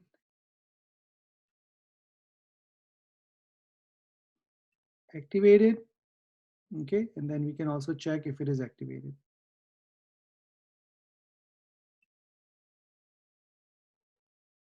Okay, so this is in active state, okay? So now let's check it out if it is working or not. So we go and create a new record.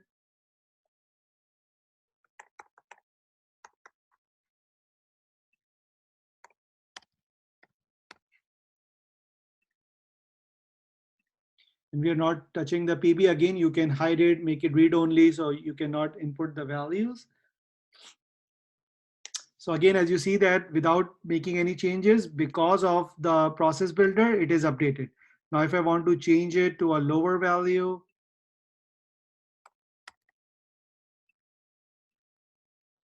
And again, you can see that this is now changed to no change. So all we did is basically use process builder in order and put a condition that if the price is more than 500,000, then we have a particular field called PB status, change it to updated. And if it is less than 500,000, then make it no change. Again, as I said, you can have variable process, you can have a lot of things actually created. This is very kind of innovative things.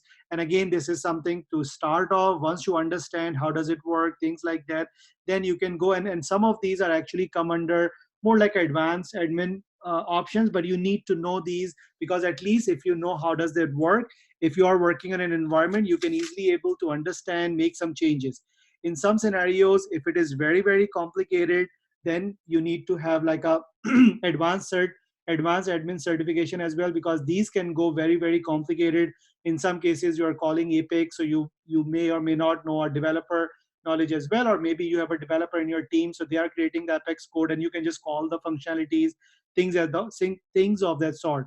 But again, the main purpose of this is how you can actually create some processes, you can update the processes, you can send emails, you can kick off some flows from here, you can also initiate a chatter post. So a lot of different options are available that you can use from here. Some of the differentials that we talked about, let's talk about them, what they are. So for example, process builder, if in terms of, let's say, if you are looking into, you have both the options that you can use process builder or workflow, or you want to determine which one is better for a particular case that you have, is development time. In terms of development time, process builder can take half a day to 2 day for a typical workflow, right? If it is at multiple stages and whatnot. And if you're using workflow rules, it could be 1 to 2 weeks depending upon backlog. So same thing, if it is complicated, if you want to run different scenarios, a lot of setups, then if a same thing can be done under 2 days, that can become under 2 weeks if you're using workflow rules. So that's how longer time it may require between process builder and workflow. Testing process. Testing can take place with the simulated users in a sandbox environment by an admin. Workflow testing can take place with a simulated user in a sandbox environment by developer. So that's kind of differential, that even admin can easily work with the process builder, but workflow, because you're triggering a lot of workflows, a lot of things are happening, you may or may not need a developer support in order to do a detailed testing. Workflow design, visual design engine, business user friendly. You can see that everything is point and click. You can actually see which path is true, which path is false, and it's very intuitive, so easier to design. Coded workflow, more difficult to understand and refine. So again, the workflow that we go through, they are very, very basic. Again, when you go into the detail working with an environment, even workflows can become very, very complicated. So some of them which are coded workflows, which your developer has worked a little bit on them as well, they can become as complicated as it goes. Deployment, one-click provisioning, significant level of effort to deploy, because you need to know how they're clicking in, and you need to make sure there are not repetitive processes, and if you have multiple, if they execute on a different times, it might not affect your overall process. So you need to look into a lot of different options. Process monitoring, visual, you can visually monitor, no visual interface. Also, few design perspective that determines stages in the process and actions with each stage, as we discussed, that if you have a condition, what will happen, if this will happen, what will happen, if it is true, what is the action item, if it false, what is the action item. Criteria, identify event triggered notification and approvals, as I just discussed. Any questions from process builder?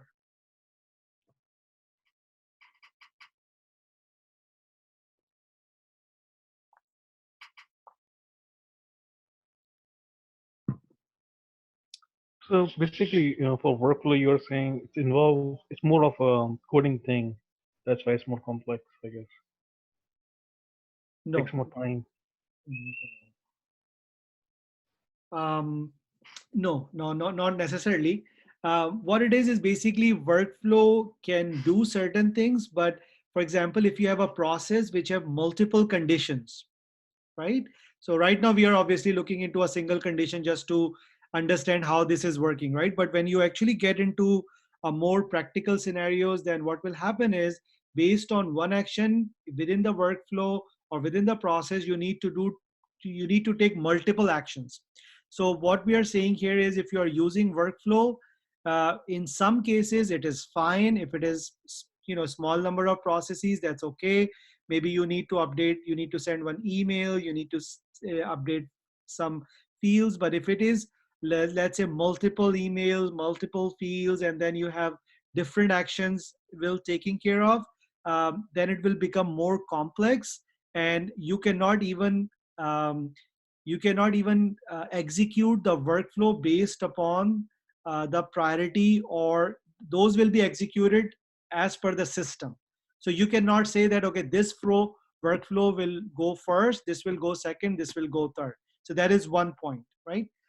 Also, there are few things that you cannot do with workflow, but you can do with process builder. For example, we said you can post on a chatter. You cannot even do it in workflow.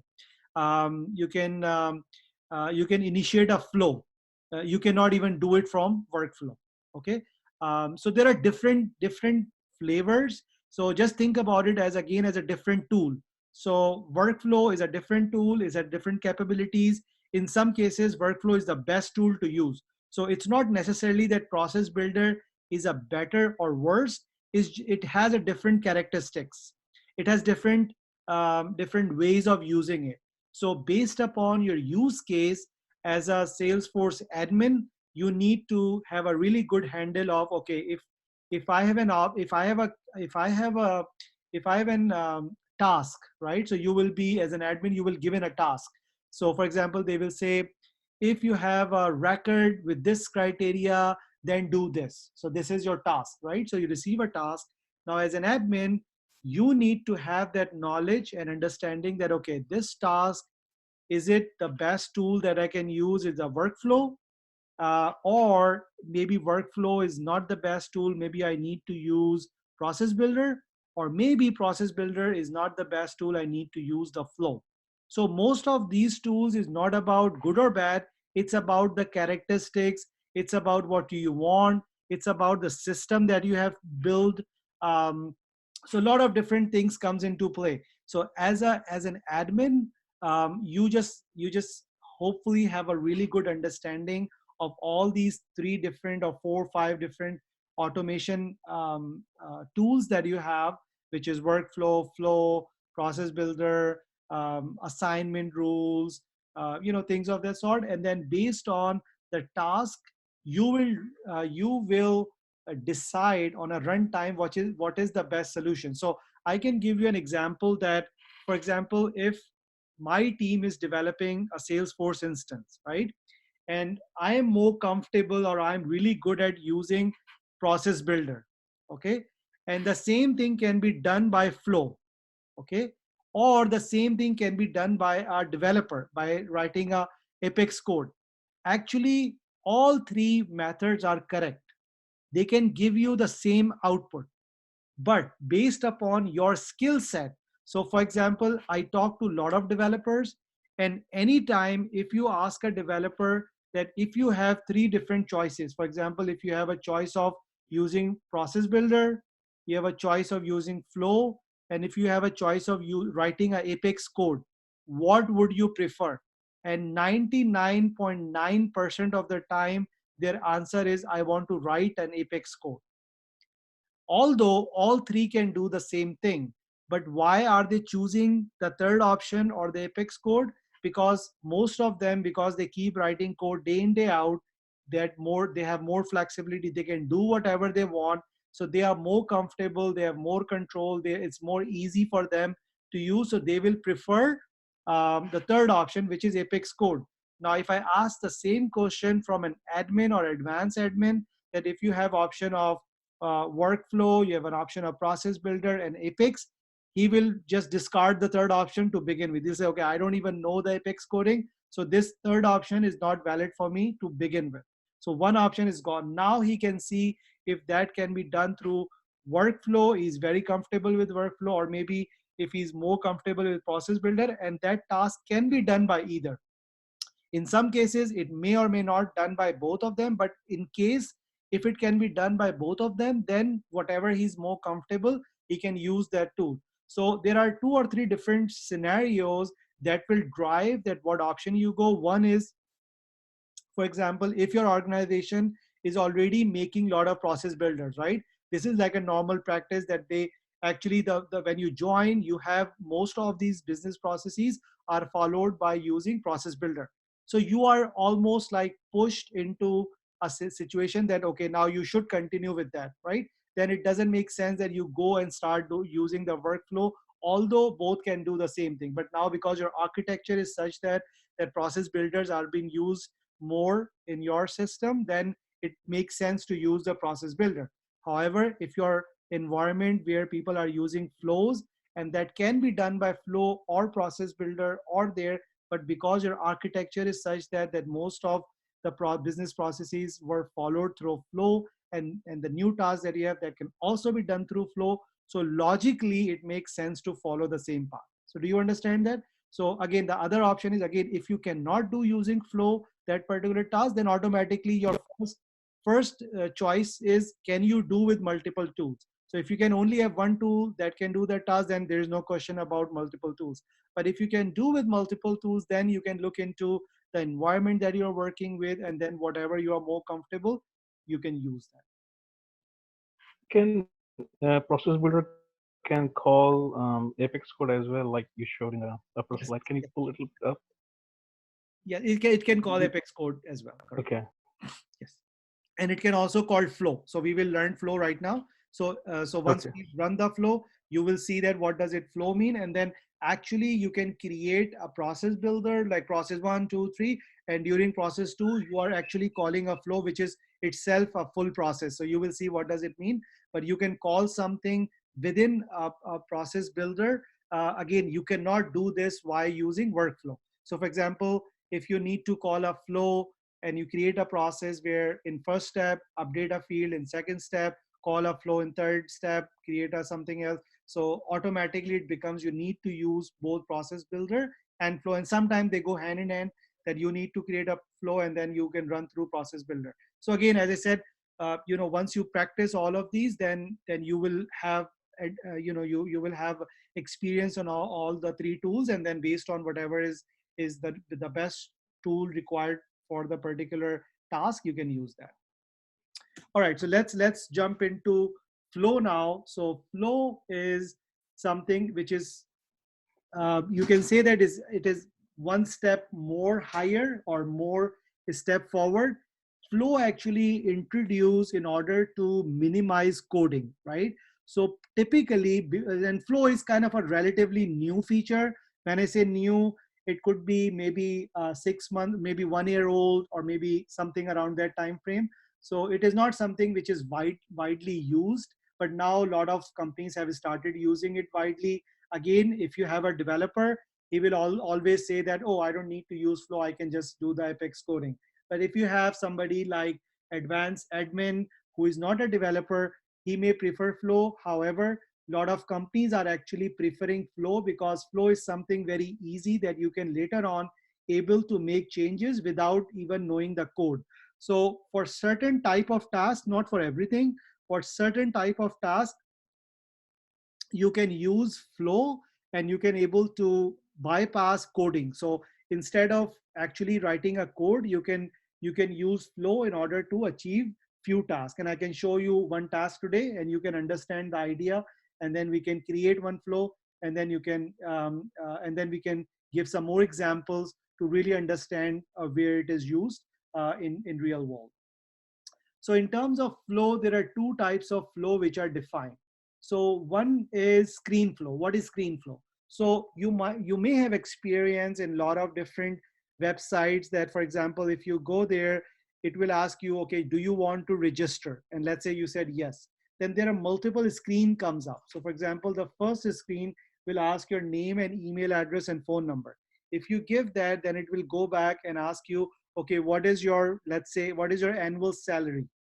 And once you put the annual salary, based on that it will show you the third screen, right? So for example, if your annual salary is higher than 100,000 a year, then it will show you different options. But if it is less than 100,000, it may show you another option. So what will happen is there is a checkbox that, okay, if it is certain criteria, show this screen. If it is certain criteria, show the other screen, right? um, so this is called guided screens. This is called screen flow. So for example, we just talked about leads, right? So in leads, let's say there are about 20 different fields, right? And what you want is, instead of having all those that many fields collected, you can just collect like top 5 fields, and within those fields, if those fields are there, you can also create automatically opportunity from there without actually going into opportunity and clicking new opportunity, all that. So this can all be happen by using flows, and then you can update a record, or you can actually you can also kicking another process. So a lot of things can be done, and you will see what I mean by that. So you can use flow for many different applications. The first main application is if you need to use different screens, then we use something called screen flow. But if you need to run like a some sort of different process, like a workflow or a process builder type thing, but a little bit more complicated, then you can use flow, which is auto launch flow, which will run in the background like other processes, and it can achieve whatever you are looking for. So today we will go through again the screen flow, which is you can able to see different screens, you can select them, and how does it work. So business process, create a record for an object. Again, let's create one. Let's see how does it work. And then we can try to understand more from different examples. And then maybe we can compare them between flow, process flow, and workflow as well, to see what are the few high level differences. So create a new record for object property. So we are again using the property object from home screen with the below. So what I'm saying is basically here is so normally how do you create a new record for object property is you go to the property. So typically if I go back to my records, if I go to the property object, how do I create a new record? I go to this object, and then I go to new, and then it will load up. I provide the name, property information, and then save it, and then it will create a new record, right? That's how we create it. I'm saying that instead of that, I want to create the object from the home screen, and with only two level of information. So in here you have property name, and you also have price. So I'm saying that I don't need everything else.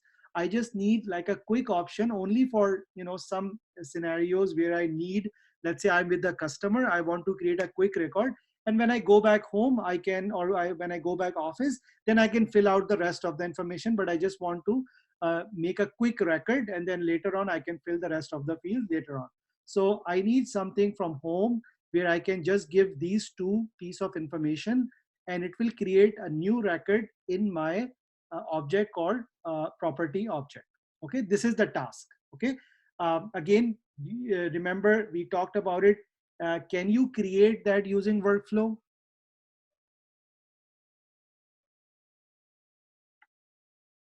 Anyone?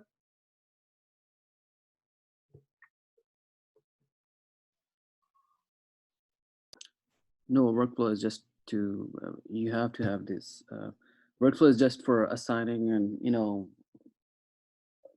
Yes, correct. So it can assign, update, but it cannot create a new record, right? We just talked about it, that it cannot create a new record. And our task is that we need to actually on home page, based on these two parameters, we just need to create a new record, right? That's our task.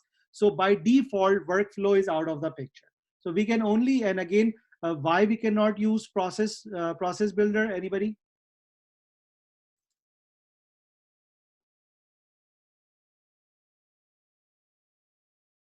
Can we do this task using process builder? And if not, why?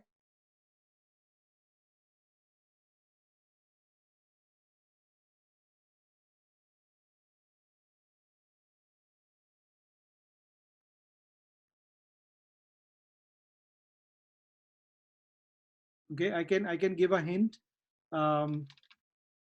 We say something about screens. Was there any option in process builder that can help you launch some new screens, take some input from user? No, I don't think so. right? So in process builder, there is nothing. So think about like a new screen, right? A new input screen. So there was no option in process builder that you can launch like a new screen or something like that where you can take some input from users, right? So by default for this task, you cannot use process builder because there's no screen option, nothing like that. You cannot use process workflow because two options, you cannot even have screens, and also you cannot even create a new record. So both of those options are not valid. So the only option that you can do, actually there are two options. One is you can use flow, and the other is you can use apex code and actually create via developer. So let's imagine that we are not developers, we don't have developer support, we don't have a developer in the team. Then the only option remain at the moment is to use flow, and within the flow we need to use option which is screen flow.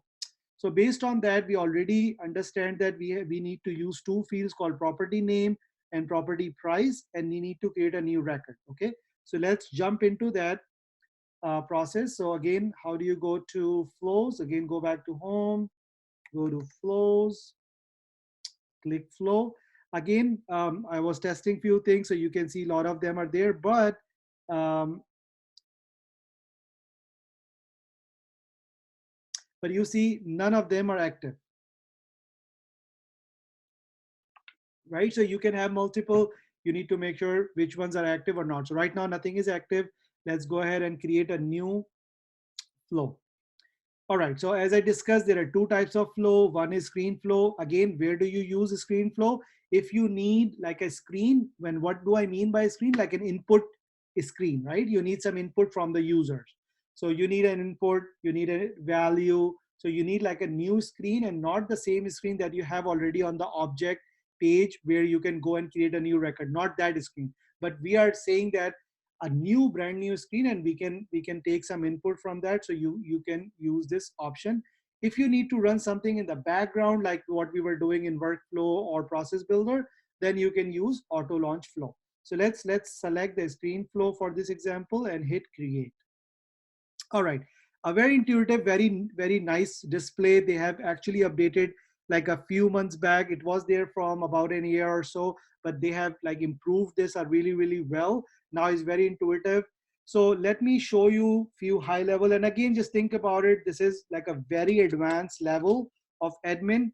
You may or may not need to know everything about this, but you need to practice as we go. So before mastering this, you need to make sure you master everything else, and then step by step you come. So by this time, the understanding is you know all the other, like you are really like are really good with workflow, with process builders, with all the other things. And then stepwise you can move up. Can you guys mute your screens if you're not speaking?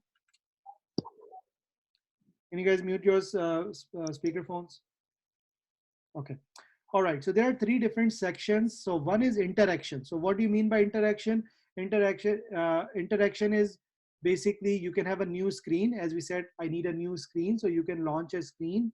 You can have an action item, like there is something called quick action. So quick action mean, let's say if you want to create a quick record, you want to have a quick view. So you can have some action items. You can have subflow. So for example, within the flow, you want to call another flow. So you can create that as a subflow, and then in different flows, you can call that.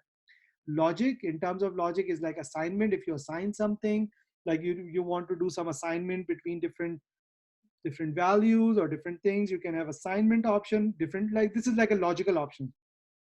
Decision, basically you want to compare like different options. And then loop is something you want to go back and execute for multiple times. So for example, if you're taking like 5 different inputs, so you run first time and then take another input, another input, another input. So instead of launching that screen again and again, you can just put it on a loop for 5 times, and then that screen comes up 5 times, and it will take you 5 times the values, 5 different values, and then move it to the next screen. So you can use that. In terms of data, what options do you have? You can create new records, you can update the record, you can get the record, and you can delete the record. So we will use some of the options today. So for example, first thing first is we said we need a screen. So we just pick up any of these object and throw it over here. So as soon as you do that, this will open up. Now just understand this screen a little bit quickly. So here you have screen components. So under the screen component, you have different type of inputs and you have a display options. So here you have inputs, you have different type of inputs. So think about these input as data types, right? So these are like a checkbox. Remember that was a data type address, data type currency, date, time, dependent pick list, lookup, phone. Remember, so all of these are very similar to your data types. In the middle, it will show how does it look like, where do you want that. This is your new screen structure, right? So right now you have flow label. So whatever label do you want to give, this is your footer. And then in between, you can add as many fields as you're looking for. So we will add them momentarily. So here on the right hand side, whatever area that you select, it will be available here for editing. So right now, let's say select the header and we want to label that as flow for creating new records, and we can say property. Okay, this is our header. API name comes up as normal. Here you can provide some descriptions. Okay, so here you have header and footer in navigation. So remember, you have, when you go to different screens, there's like a screen one, go next, go previous. In our case, we don't have a lot of different screens, so we can remove the previous and pause, because if you have those buttons and if you click it by mistake, it will give you an error message. So if you have different screens, then you can do that, but if you don't, then we can just stick with the first option. And here now we said this is our start and end, but what we want is basically we want two different inputs in between. So what was the first input? Our first input, if we go back to over here, we said property name. So property name is what? Text. So let's search for the text field. Here's a text field. You can just take it and drop it here and it will come over here. Again, you can click on this and you can label the field, right? So what we're gonna call this field is, just for the visibility, I'm gonna call this field as flow property name. Okay, and it will become API name. And then here we have visibility, validate. You can actually put like a validation rule. If the validation is not correct, you can put the error message, and you have a different formula, whatever you want. We'll keep it simple for now. The second option that you need was the price. So price is what? Currency. So we'll look for currency and add just over here. We can click here. Sorry, it's not added yet. Okay, here you go, currency. What is the label? Same thing. We can, just for identification, we can call that flow property price. Okay. API name, again, or the other options we can keep it. So that's all we need. And screen with two inputs. Um,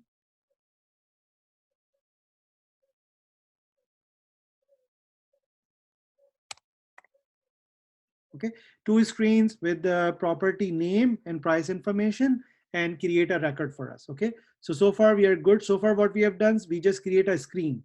Now we need to create a new record. So there's an option called create records. So we'll use that. You can drop anywhere, here, doesn't matter. So you can do that. Now here, it's what is the label. So we can call that create new object record, whatever you want. It doesn't really matter. Can be anything. Here, are we taking multiple records at a time or one by one? We're just going to stick with one by one. Again, do you have use all values from a record, or you want separate resources and literal values? So we want a literal values. So it will give you this option now to select your object first. So create the record for this object. Which object? Let's select our object. So we said our object name is property info. So we select this. And then, so now remember this thing. So guys, we are taking input from a user, right? And we provide our new names. We call this property name and we call this property price or something. How will it be mapped to your actual database fields, right? That's what you need. You need to map those fields, because you can call them anything, but you need to map that to the same object and field. So that's what we are doing right now. So we first select the object here. This is the object, and what field do we need to select? So first add the fields that we need to map, which we just created. So which fields are we just, which fields have we just created? So we have created, sorry. So these are the fields from your database, from the object. So which are the fields? So first field is property name. This is coming up from your database name. Remember, we call that flow property name. So these are actually fields which are coming from your database, from your object. So we select the name, and the second thing was price. Now here we have created these two fields. So one is called property name. Sorry about the spelling. I thought I changed it, but I think I forgot to save it. But anyways, the property name is here. So this is the flow property name that you're taking input from user. And then the second one is property price. So this property name and property price that you're taking from user, this value will be written on which field? Name field and price field. Is this a step clear to everybody? This is the very critical step.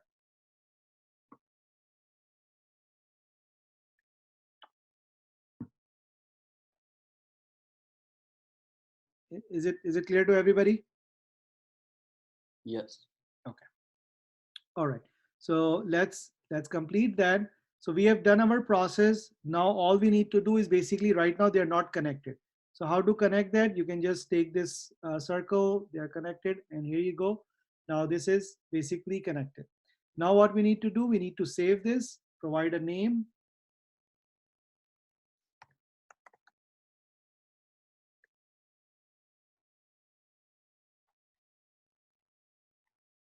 Okay, provide a name, API description, and save it. Okay, so now this is created. And now what we need to do, as always, we need to activate that. So we can activate it.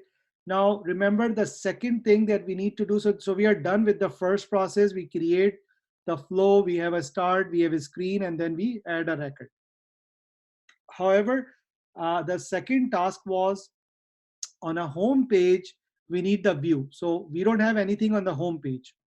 So obviously we need to add this flow component to the page first, and then we can able to see how does it look like. So if you want to edit this page, you go to settings, there's a drop down called edit page, click on it, and it will open up the page for addition and adding for a new component. So here you have all the components available. We are looking for flow, and flow is right here. You can pick up and drop over here. Your flow is right here. If you click on that, you have on your right hand side. So now everything look very similar. So if you go on the right hand side, it will ask you to select the property. So if your flow is not active, you won't see it in the drop down. Right now I have only one flow which is active, so I only see that particular flow. So you just select that, and then you can say save. Okay, click activation and save. So in here you can also select which profiles can see that. Right now I have already selected for all the main profiles, and I can close that. Okay, now we are done with this. Now we are ready for testing. So let's go back and see if that new component is available on our home page or not. Okay, so now you see that this new component is available. So let's give it a test.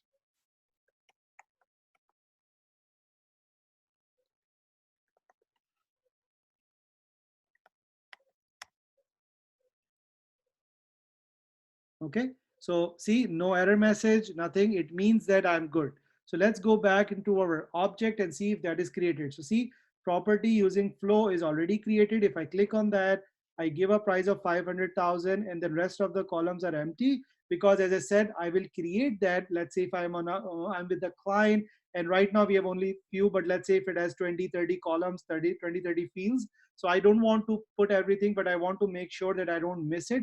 I will create the object right there from the home. Maybe I'm on my mobile device, I'm using my phone. I can just go to my home page, click the property, click the price, hit new, the record is created, assigned to me already, because I mean, this is, I'm the owner of that. So everything is good. I'm the owner, I'm there, everything is set. And then whenever I go back to my office or home, I have all the rest of the information. I can go back and create it. So this is called the screen view. The reason why we are saying screen is because if I go to home, this is our screen. Even if you want like a brand new screen without everything, you can even have that like a separate screen. But we are taking a simple example showing you a screen, and then you can do a lot of things. You can ask for, you can take input and add it to the chatter. You can have something like a file can also be input. So for example, you at the same time you also want another option to input a file. Let's say you have an offer from the client, so you can also take that offer in a PDF on your phone, and right away also add the offer and then create the record. In that way you have every, so whatever you need, you can look into that. So let me show you in reality how complex it could be and what are some of the examples. So I can show you some examples that I took it from my actual project from one of the clients, and how does it really look like. A very complicated one, so don't really think that you have to do it. I mean, this was probably done after a long time. It took a long time. So see, this is the first screen. As soon as you go there, a prospect information screen comes up. It has the first name, last name, all the different information. Whenever he click at the bottom of it, it has next. When he go to the next, then there is a second screen called credit authorization. He will go through credit based on whatever his results are or based on the authorization. When he click next, then he will see this screen which says is there a co-borrower or not, and then it will complete the transaction. Now these three screens and the process which is going on the background, this is how it looks like. And let me show you the detailed version. So this is this is something that is working behind the scenes for that particular flow. So let me give you a pause to just appreciate the level of complexity that it can get into when you're actually working on a complex project.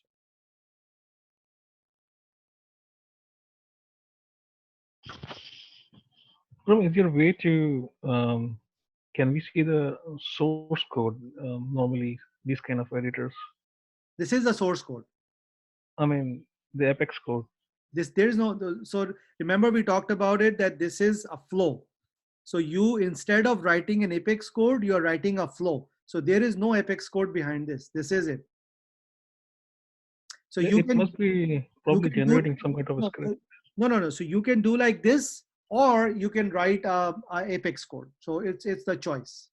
So this one does not require any coding at all, zero coding. Whatever I have done for that to create, did I write any code?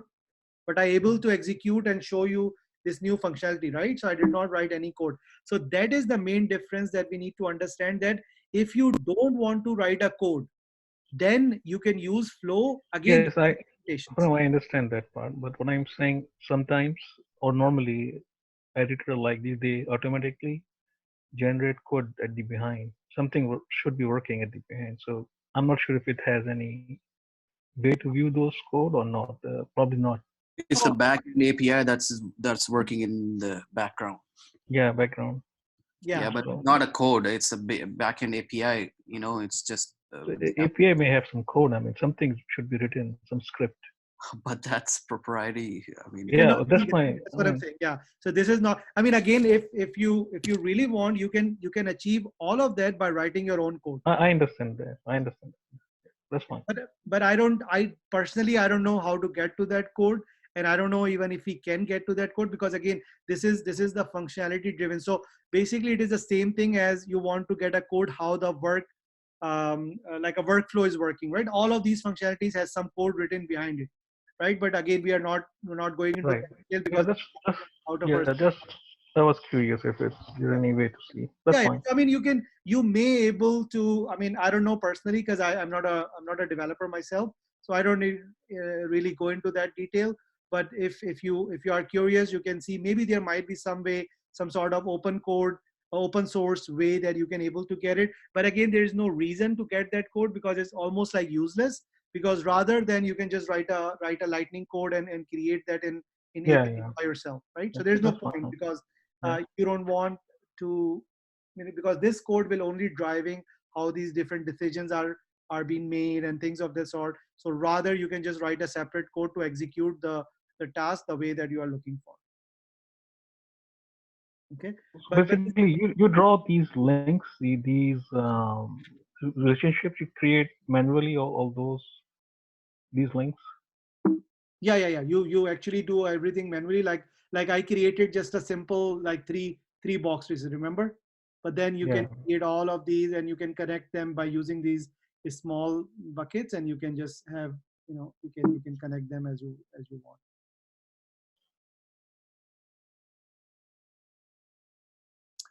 So this is how our flow will work. Again, this is one of the advanced topics.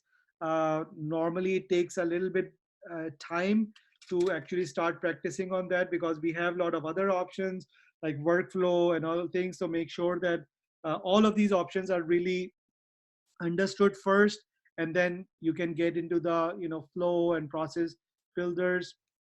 And but these are very, very, so the good part is, if you are not a developer, for example, and if you are working for an organization and they are looking for something, that so you don't need to be worried about it. You can use flow and you can actually achieve the same task without even doing a code. And also there is another perspective that in some cases, the most of the companies nowadays, they are trying to go as much as minimizing the code as possible, because whenever you go and write a code, it's basically become very customized.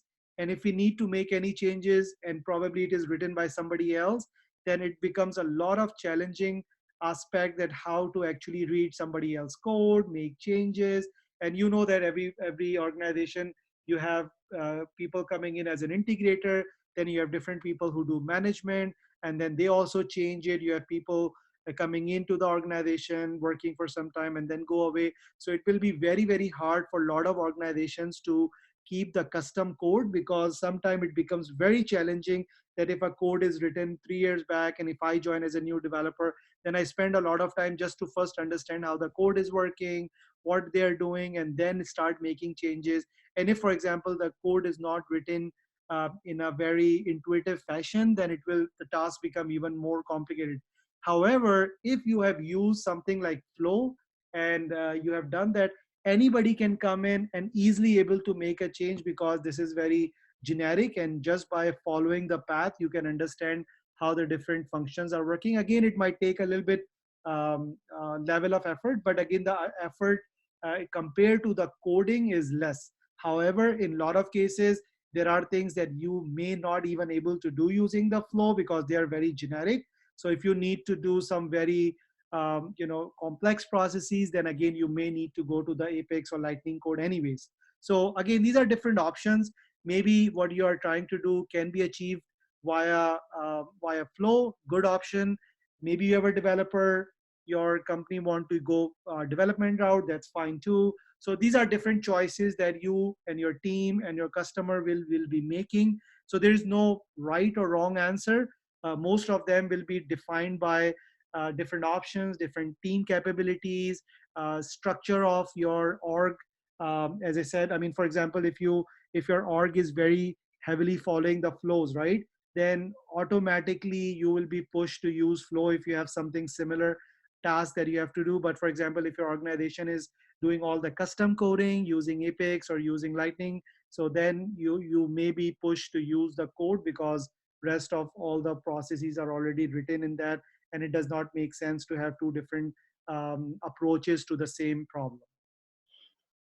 Kuram, you familiar with Alteryx? I heard of it. I had never used it. What does it do? Okay. I'm just wondering because, in telecom world, Alteryx and I think one more tool does the same thing. They rather than writing code. Right, right. There are Uh, many applications these days. I mean, there are a lot of applications, even within within like coding world. They are trying to develop as many libraries, as many things, so that it can reduce. So we are 5 minutes above. So I'll just take another 5 more minutes just to talk a quick about the exam certifications and some of the sample questions that I have, and I can share that with you. So first of all, whenever you are ready, let's say if we just complete the course today, so if you want to take like a week or two to revise everything and then schedule the exam, or if you want to schedule now for like 3 weeks, 4 weeks out, you can do that. So the website is www.webassessor.com Salesforce. And over there, you can go and check for admin and go for admin 201. And I think they also have an option where you can give the exam at home. You need to turn on your camera. You may need a separate camera as well. I personally never give it at home in the past because you always have these centers close by. You can choose anything. But with the current situation, most of these centers are closed. But I think they have they might have make it easier to give exam from home. You just need to you need to explore that. So if you go to this webassessor.com, I can copy that um, in the chat box as well. So so at least go there, create your account, look into that, see how does it look like. You know, if you are not ready to schedule, that's fine, but at least look into that. So I'm just copying the link. So at least you can have the link available, review it whenever you want. And then what we are doing is we are doing admin. So there is also something called advanced admin. So don't confuse that. That is the next level, but just go for the admin 201, um, and see if there is an easier option.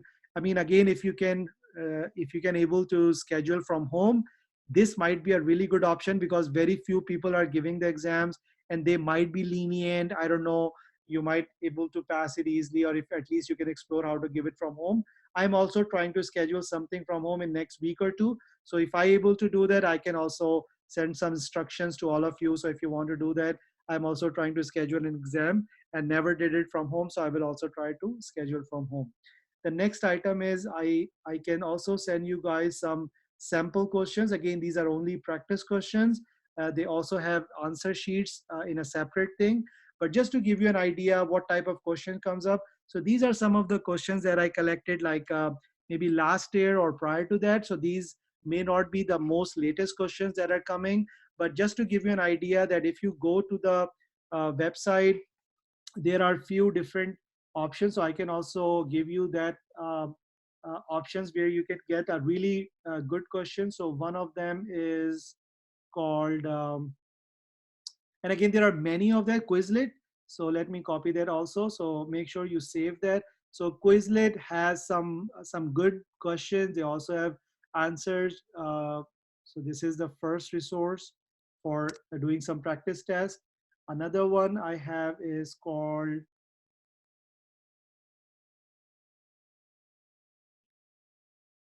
Pro something, Pro Profs. And this is also a good resource. Make sure you copy the links.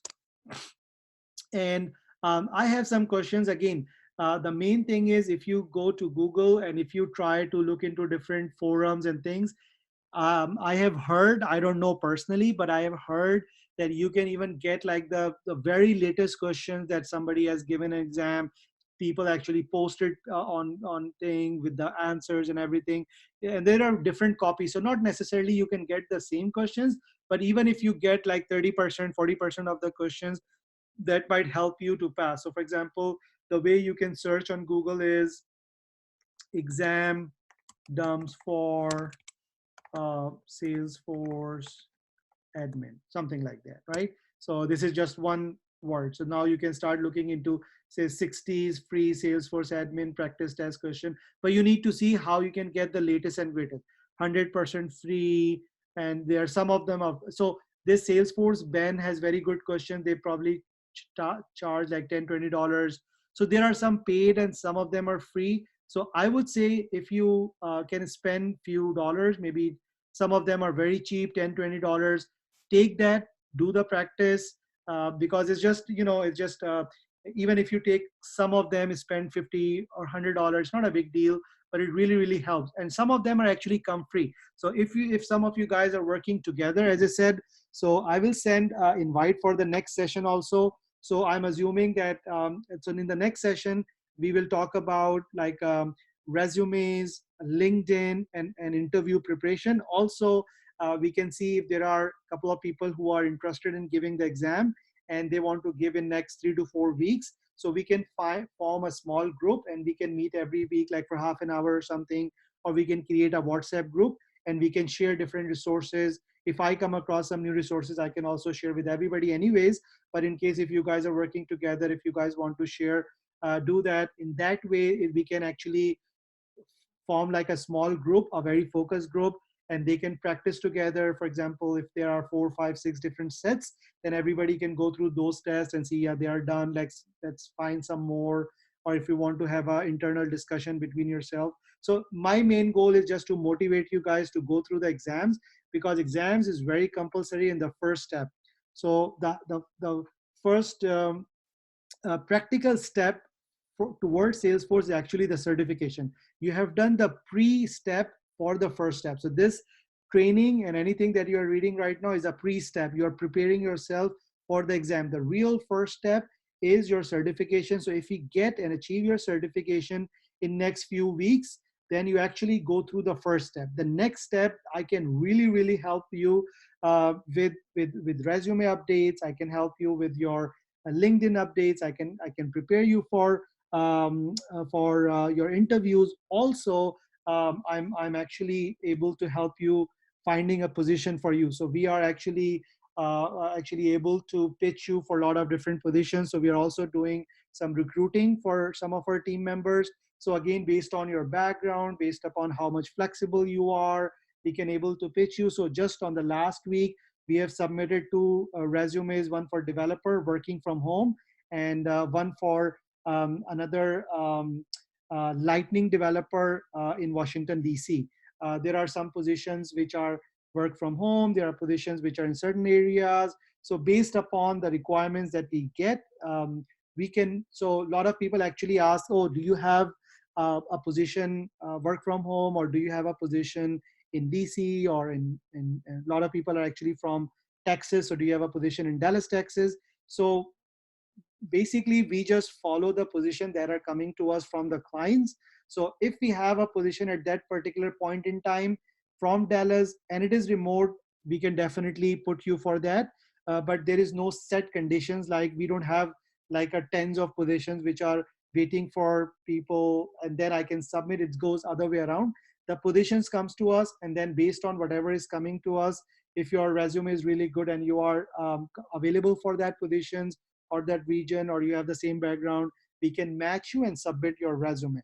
And what I can help you is, maybe if it is advanced admin position and you are not advanced, we can also provide you on-job support. So I have some of my team members available, so we can even able to provide you some on-job support and give you the first 3 months or 2 months of support that you need. After that, you will be comfortable and start doing on your own. So we can try to make sure that how we can help you guys, because I know some of you guys, or maybe most of you guys, probably this is your going to be first Salesforce job.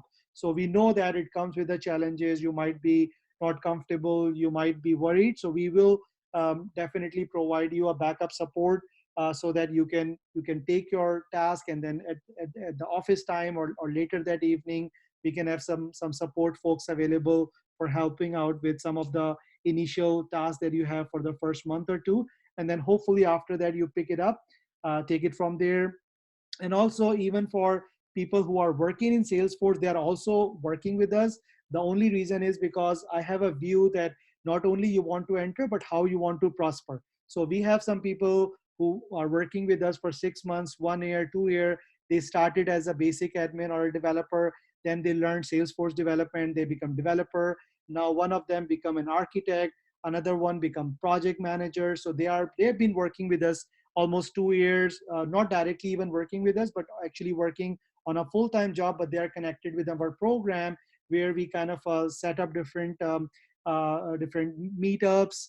We can see what is latest out there based on the client requirements. We can say, okay, now this is the time to go for, let's say, this particular certification. For example, right now, Marketing Cloud and Einstein Cloud is super hot. Very few people with the certification, with the experience are there. So if somebody, so let's say I have a developer who is really good, we said, okay, you are good, you have a good job, but how about if you can take this one more certification, and then in case if you find even a better position, how about that? So you can get a bump up in your salary. Maybe you're looking for a different location, maybe you're looking for work from home. Whatever the scenario is, if you continuously want to grow, you need to connect with the people who are continuously urging to grow. So I am basically myself all the time. I'm learning all the time. I'm giving my certifications, because as soon as you stop doing that, you can be left behind, and then if you come back to the race again, you don't even understand what's going on. So the only way to survive, and again, as I said in this at the start of the our class today, that I can guarantee, I can write on a notepad, I can bet on it, that very, very, very difficult economic times are ahead of us. Even if this corona goes away soon or far, it will be an economical meltdown, very, very bad situation. And more you are equipped, more you have certification, you at least have a better chance. There is no guarantee, even if you have 10 certifications, even if you're a developer, that you will end up getting a job. There's no guarantee. But as a human being, as a person, we always look and see what can I do to make sure I have better chances. So if you want to increase your chances, and right now obviously things are going down, so you will see a lot of layoffs in future. A lot of people who are on a daily wages, they already laid off right now. I think I mentioned that in before also. The um, US portal is for sign up for jobless people is already crashing on a daily basis, right? Because so many people are losing their jobs. Right now, it is not moved to professional jobs. But if the same thing happens for next 3 days, I don't think so. Even my company can afford to keep me for that long, right? So for a shorter, maybe couple of weeks or 2 weeks or maybe a month or 2 months, they might able to sustain us if we don't have work, but not for a long period of time. So luckily, a lot of Salesforce work can be done remotely. So I'm still working. Hopefully that can help me. But a lot of companies who we are work for, they are shut down. So a lot of time we don't have anything because they are not working and they are not ready to give us any instructions. So we cannot make any changes. So it's a mix and match. Some of them are working remotely, some of them are shut down. But just to summarize that, the main thing is, at this point in time, what can you do to make sure you are doing everything possible in your hands? And what you can do and what I can do is make sure I can go through all these things. I can get certification. Maybe more than one certification would be nice to have. Maybe I can prepare my resume, multiple layers resume, multiple different versions of it.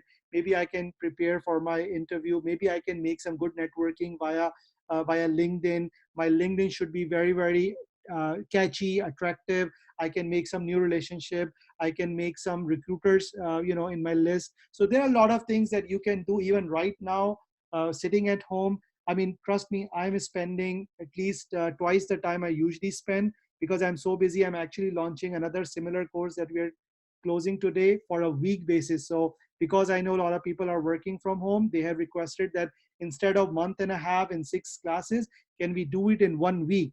And I said, sure. I mean, are you ready? We can do 6 to 9 in the evening. They said, yes. So I'm actually launching a crash course. So if you know somebody who is looking the similar course, what you have just completed, they can let me know. And I'm also actually starting a developer course with the help of one of my friend who is an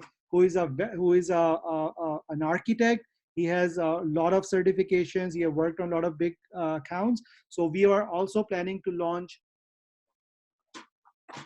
3 week developer course as well, and that will be on a weekly basis for 3 weeks so it will be starting next weekend, I believe. I haven't sent out the marketing material yet, but I think it's starting next week. So Saturday, Sunday, Saturday, Sunday, Saturday, Sunday. So 3 weeks, but both weekends and 3 hours each, and then we can cover our developer portion. So if you're interested, you can send me an email on alik216@yahoo.com. I can put my email on. Um,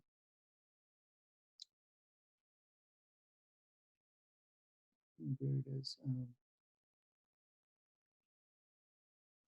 So you guys can do guys can send email as well. And if you are looking for a job, and if you think you can fit in somehow, not necessarily just Salesforce, but something in tech industry, something of that sort, you can also let me know. We can see if we can push you. If you really want to go into Salesforce, then I can recommend that at least if you can get a Salesforce admin certification, then it will be, you have better chances, because again, at the end of the day, the managers who are sitting on the other side, they will be choosing not not I will be choosing, or I don't have that type of authority. So based on that, if you are looking for position right now, you are unemployed, or you're looking for a new position, you can also contact me on my email address. We are already pushing, so the jobs are luckily still coming in. And again, as I said, based on the requirements, some of them are from home, some of them are on site, some of them in different areas. I had a lot of people who are from Dallas for some reason, and we had some positions in Dallas also. We submit some resumes last week. So it all depends. If we have more position, and if you're looking for a certain area, usually if we have people who are open to to go anywhere, and they have some development background, they are very quickly employed within a month or less. So for example, if you have development background and you also open for any relocation, that is normally the easiest one. And as it moves down, that you don't have development background, you want a certain area, then obviously the chances become slim. But again, in general, there are still positions coming up. We may have position, like we have a couple of positions in Chicago, DC. There was some in Dallas, I think Arkansas. So things are opening up. Sometimes they're also looking for just admin, advanced admin, BAs, things of that sort. So that's all I have. If you have any question, let me know. I can be still available for next few minutes.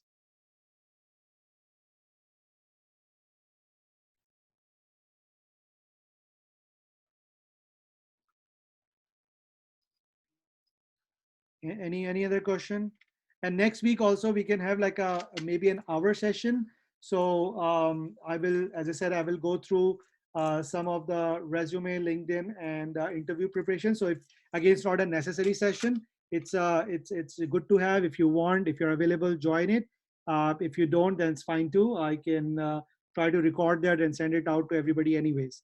So I'll wait for a few more minutes if you have any question, and if not, then thank you. And if you have anything that you need to check with me, if you're missing any lecture or something, you can send me an email, and we'll take it from there. So Imtiaz, yes, you can call me after that. Um, any other question that you guys need to ask? If not, again, I can also pin down my phone number. So in case if you want to talk to me, that's fine too. I'm just pinning down my phone number. I already sent the email, so you know how to reach me. And then again, as I said, please recommend my training to any of your friends, family.